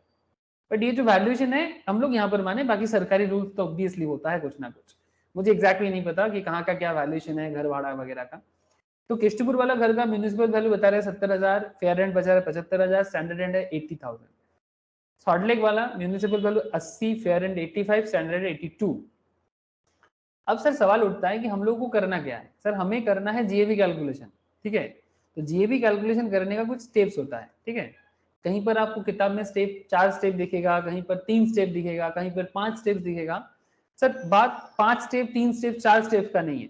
Matter is that कि आपको समझना है, ठीक है। तो हम लोग मेनली 3 स्टेप में इसको समझ जाएंगे, ठीक है। हम लोग इसको 3 स्टेप में ही इस पूरा खेल को समझेंगे। स्टेप 1, स्टेप 1 में जो कैलकुलेशन होता है सर उसका नाम है RER। क्या नाम है सर, थोड़ा ध्यान रखना सर पॉइंट पे। It's called reasonable expected rent. Reasonable expected rent, that is called RER। That is step 1 का कैलकुलेशन। स्टेप 1 में जो कैलकुलेशन होता है उसको RER कहा जाता है, ठीक है। डोंट वरी, प्रैक्टिस जैसे होता जाएगा समझ में आ जाएगा। I understand this is tricky part of this house property, but don't worry about this. लिखना sir, compare municipal value with fair rent.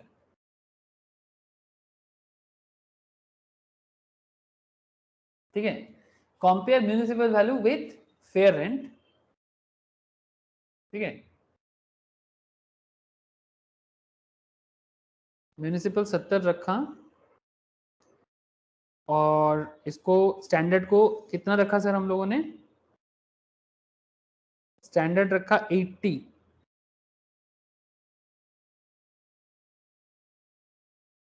Standard कितना रखा सर 80, है ना। और फेयर रेंट रखा, अरे क्या हो गया भाई, रुको रुको, सॉरी सर कुछ गलत क्लिक हो गया, रुको।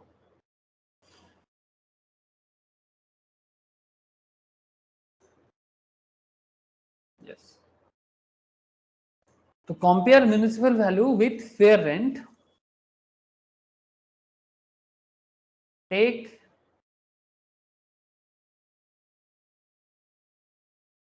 Higher one subject to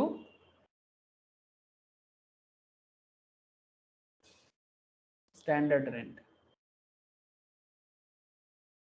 subject to standard rent. बोलो सर यहां तक लिख लिए, लिख लिए तो बताना मुझे क्या बोलता है सर। RER पे हेलो, कनेक्टेड है कि नहीं आप लोग। Compare municipal value with fair rent, take higher one, subject to standard rent.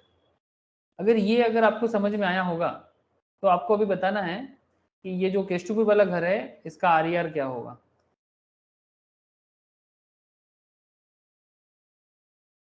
और ये जो सॉल्ट लेक वाला घर है इसका RER क्या होगा।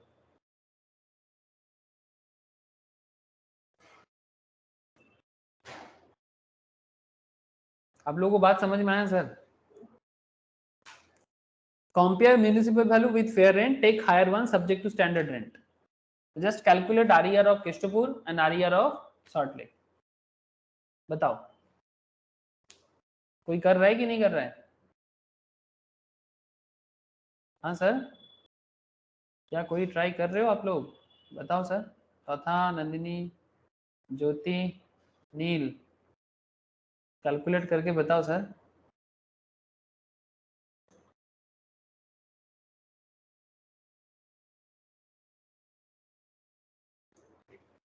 क्या रे, नहीं समझ आ रहा है क्या। Sir, Keshtapurita 80,000. केष्टपुर का 80, no sir. Sub Keshtapur 75. Keshtapur 75, okay. Salt Lake 82. 82। देखो सर क्या बोला, देख नंदिनी एक बार ध्यान से। Compare municipal value with fair rent, मतलब तुम्हें क्या करना है, म्यूनिसिपल वैल्यू के साथ फेयर रेंट को कंपेयर करना है। Take the higher. तो 70 और 75 में हायर कौन है? म्यूनिसिपल वैल्यू और फेयर रेंट में हायर कौन है? फेयर रेंट, ठीक है। सब्जेक्ट टू स्टैंडर्ड रेंट मतलब कि 75 और 80 में जो कम होगा, इसका मतलब यही होता है। सब्जेक्ट टू स्टैंडर्ड रेंट का मतलब ही होता है जो इनमें से कम होगा। तो एमबी और एफआर में हमेशा ध्यान रखना, एमबी और एफआर में टेक दी हायर, ठीक है। सब्जेक्ट टू स्टैंडर्ड मतलब उनमें से जो कम। तो 70-75 में हायर लेना है और उसके साथ स्टैंडर्ड को कंपेयर करना है, लोअर लेना है, ठीक है। तो एमबी एफआर में 75 हाईएस्ट एंड उसके अंदर स्टैंडर्ड के साथ कंपेयर करेंगे जो लोएस्ट होगा, ठीक है। तो 70, 75, 80 तो it will become 75। Similarly when we calculate Salt Lake घर तो उसमें 80, 85 में हाईएस्ट कौन? 80, 85 में highest 85 and standard rent is 82। So salt lake का आरईआर हो जाएगा, रीजनेबल एक्सपेक्टेड रेंट हो जाएगा 82। This is the first step of calculation. This is the first step of calculation of RER. मतलब जब आप जीएबी कैलकुलेट करोगे तो ये आपका पहला पढ़ा हुआ है कि आपको सबसे पहले आरईआर कैलकुलेट कर लेना चाहिए। बोलो सर, अगर यहां तक क्लियर है तो मैं आगे बढ़ूं कि ये वाला पॉइंट क्लियर हुआ आप लोगों को? Yes sir. नेक्स्ट पॉइंट ध्यान से देखना। एक घर, एक फिर से एक एग्जांपल लेता हूं सर। म्यूनिसिपल वैल्यू, कोई दूसरा एग्जांपल है, ठीक है। म्यूनिसिपल वैल्यू है 75 का, फेयर रेंट है 80 का, स्टैंडर्ड रेंट है उसका 90 का, ठीक है। दे आस्क यू कैलकुलेट करके बताओ स्टेप 1 क्या होगा and they also ask you calculate करके बताओ स्टेप 2 क्या होगा। सर स्टेप 2 तो सिखाए नहीं। यस सर, अभी सिखाएंगे ना। स्टेप 2 को बोलते हैं सर ARR। क्या बोलते हैं स्टेप 2 को? ARR मतलब एक्चुअल रेंट रिसीव्ड और रिसीवेबल, ठीक है। अब चाहो तो फुल फॉर्म यहाँ पर लिख लो। अच्छा बाद में मैं अभी लिखाऊंगा, अभी छोड़ दो फुल फॉर्म, अभी मैं लिखाऊंगा इसको। ARR और स्टेप 1 को क्या कहते हैं सर? RER, ठीक है। तो क्या बता सकते हो सर कि स्टेप 1 क्या होगा इस एग्जाम्पल का? Municipal value 75, fair and 80, standard and 90। Nandini बता। नील चौथा बताओ sir. 75, 80, 90 what is the RER, reasonable expected rent क्या होगा? 80। बट सर इसमें अभी आपके लिए एक इंपॉर्टेंट एरिया आ रहा है सर। ARR कैसे कैलकुलेट करोगे? Actual rent received and receivable, ठीक है। इसके लिए मुझे और थोड़ा कुछ डिटेल्स लेना है। जैसे कि क्या डिटेल्स मुझे आपको बताना पड़ेगा? क्वेश्चन में भी रहेगा एकदम, डोंट वरी सर। तो क्वेश्चन में आपको एनुअल रेंट देता है सर। क्या देता है? Annual rent. सपोज एक घर है जिसका भाड़ा है 8000 करके, 12 महीने का 12 मंथ्स का कितना रेंट आ जाएगा? 96,000, ठीक है। सर घर भाड़े पे दोगे तो ऐसा भी तो होता है ना कि कभी कभी घर का भाड़ा नहीं मिल रहा है। तो अगर कुछ भाड़ा नहीं मिलता है तो उसको कहते हैं सर अनरियलाइज्ड रेंट, ठीक है।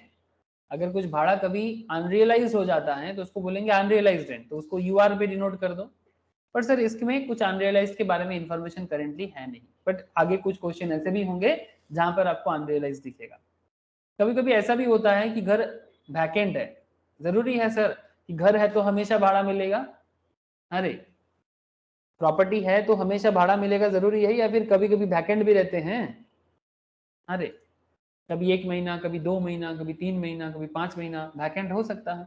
बट सर हमारे इस एग्जाम्पल में अभी वैकेंसी के बारे में कुछ नहीं बोला। मतलब ये है कि जो भी भाड़ा है पूरा मिलता है, अनरियलाइज भी कुछ नहीं है, वैकेंसी भी कुछ नहीं है। तो एक अगर अनरियलाइज और वैकेंसी होता तो क्या करते सर? एनुअल से लेस कर देते ना। अरे this is the annual, annual से अनरियलाइज और वैकेंसी को लेस करेंगे तो क्या मिलेगा?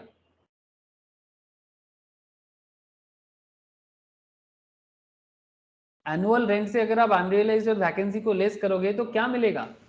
ARR एक्चुअल मिलेगा। इसको बोलते हैं सर एक्चुअल रेंट, ठीक है। ARR, ठीक है।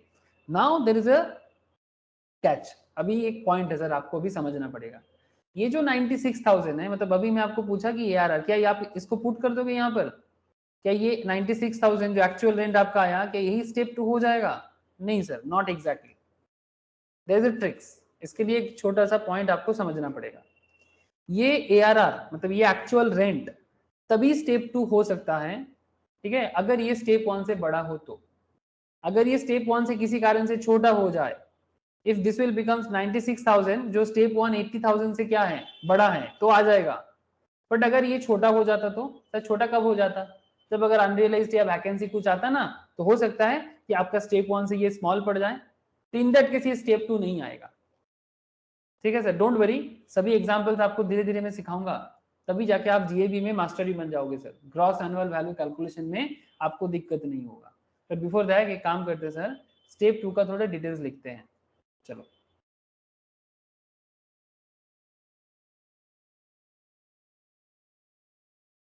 अब स्टेप 2 के बारे में मैं आपको क्या लिखाऊंगा, लिखना सर। स्टेप 2 का मतलब ही होता है ARR, मतलब actual rent received and receivable. But ये कब पिक्चर में आएगा, वो आपका कुछ कंडीशंस पे डिपेंड करता है।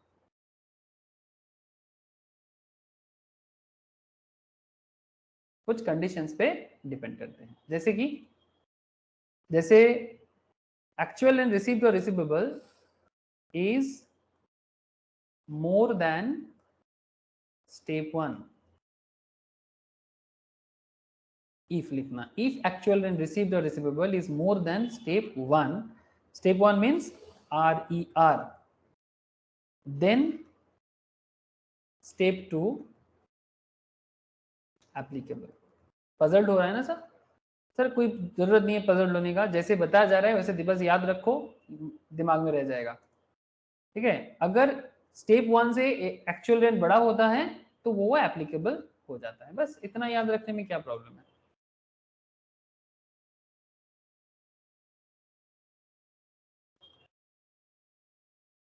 ठीक है, सो अभी भी पॉइंट खत्म नहीं हुआ, ब्रैकेट में लिख दो। इसका मतलब ये हो जाता है कि एक्चुअल रेंट रिसीव्ड और रिसीवेबल इज स्टेप 2। ऐसे भी बोल सकते हैं, एक्चुअल रेंट रिसीव्ड और receivable is step 2 if, but तभी if actual rent received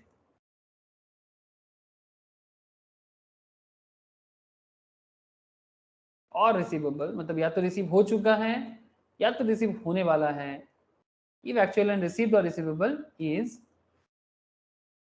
less than step 1, is less than step 1। Sorry, एक सेकेंड, मैं लिखाना गलत हो गया होगा। इफ एक्चुअल एंड रिसीव्ड और receivable is less than step 1, sorry इस पॉइंट को थोड़ा सा ऐसे करना, इफ एक्चुअल एंड रिसीव्ड और receivable is less than step 1, then step 2 not applicable, NA not applicable, N.A not applicable लिख लीजिएगा सर। पूरा कॉन्सेप्ट को एक सिंपल पॉइंट में समझाते हैं sir. ARR greater than equals to RER, step 2 क्या हो जाएगा, स्टेप 2 इक्वल्स टू ARR। मतलब अगर ARR मतलब actual rent received and receivable अगर स्टेप 1 से मतलब RER से अगर ज्यादा हो तो स्टेप 2 आएगा एंड स्टेप 2 में ARR आएगा। ठीक है, लेकिन अगर एक्चुअल रेंट रिसीव्ड और रिसीवेबल लेस देन RER मतलब लेस देन स्टेप 1 हो जाए, देन स्टेप 2 नॉट एप्लीकेबल हो जाता है। ठीक है, और ARR कैसे आता है, ARR मतलब actual rent received and receivable कैसे मिलता है, एनुअल रेंट से जब हम लोग अनरियलाइज्ड रेंट और वैकेंसी को लेस करते हैं तो हमें मतलब actual rent received and receivable मिलता है। और ये actual rent received and receivable अगर RER से ज्यादा हो तो स्टेप 2 पिक्चर में आएगा, और अगर कम है तो स्टेप 2 पिक्चर में नहीं आएगा। तो ये वाला जो एग्जांपल था इसका स्टेप 2 क्या हो जाएगा, नंदिनी नील बता सर। स्टेप 2 क्या हो जाएगा ARR का? ये 96 होगा ना तथा बोल 96 होगा, बिकॉज ये स्टेप 1 से हायर है कि नहीं? ये स्टेप 1 से हायर है और इस क्वेश्चन में अनरियलाइज्ड और वैकेंसी दोनों में से कुछ भी नहीं है। तो बहुत केस में ऐसा भी दिखता है कि अनरियलाइज्ड और वैकेंसी के कारण एक्चुअल रेंट कम हो जाता है स्टेप 1 से, तो इन दैट केस जो स्टेप 1 है उसी को जीएबी मानना पड़ता है। डोंट वरी, ये तो हम लोग आज क्या सीखे सर? 2 स्टेप बात किए, एक स्टेप 1 दैट इज RER और एक स्टेप 2 दैट इज ARR। ठीक है, मैं और इसके बारे में ज्यादा नहीं बता रहा हूँ आज। ठीक है, नेक्स्ट क्लास हम लोग सर फिर से इसको रिकॉल भी करूंगा और उसके साथ स्टेप 3 का भी 2 टाइप्स है। ठीक है, 2 टाइप्स है उसका, वो दोनों टाइप सीखूंगा और क्वेश्चन भी प्रैक्टिस करूंगा। ठीक है, मैं आज और आपको दिमाग नहीं खाऊंगा। ठीक है, आज तो मैं इतना ही रखूंगा। नेक्स्ट क्लास में आप लोगों को बाकी दोनों चीजें सिखा के, मतलब स्टेप 3 का बाकी पोर्शन सिखा के फिर मैं आपको क्वेश्चन सॉल्व कराऊंगा और होमवर्क भी आपको प्रोवाइड करूंगा। बोलो सर, ठीक है, समझ में आया? यस नो कुछ तो बोलो।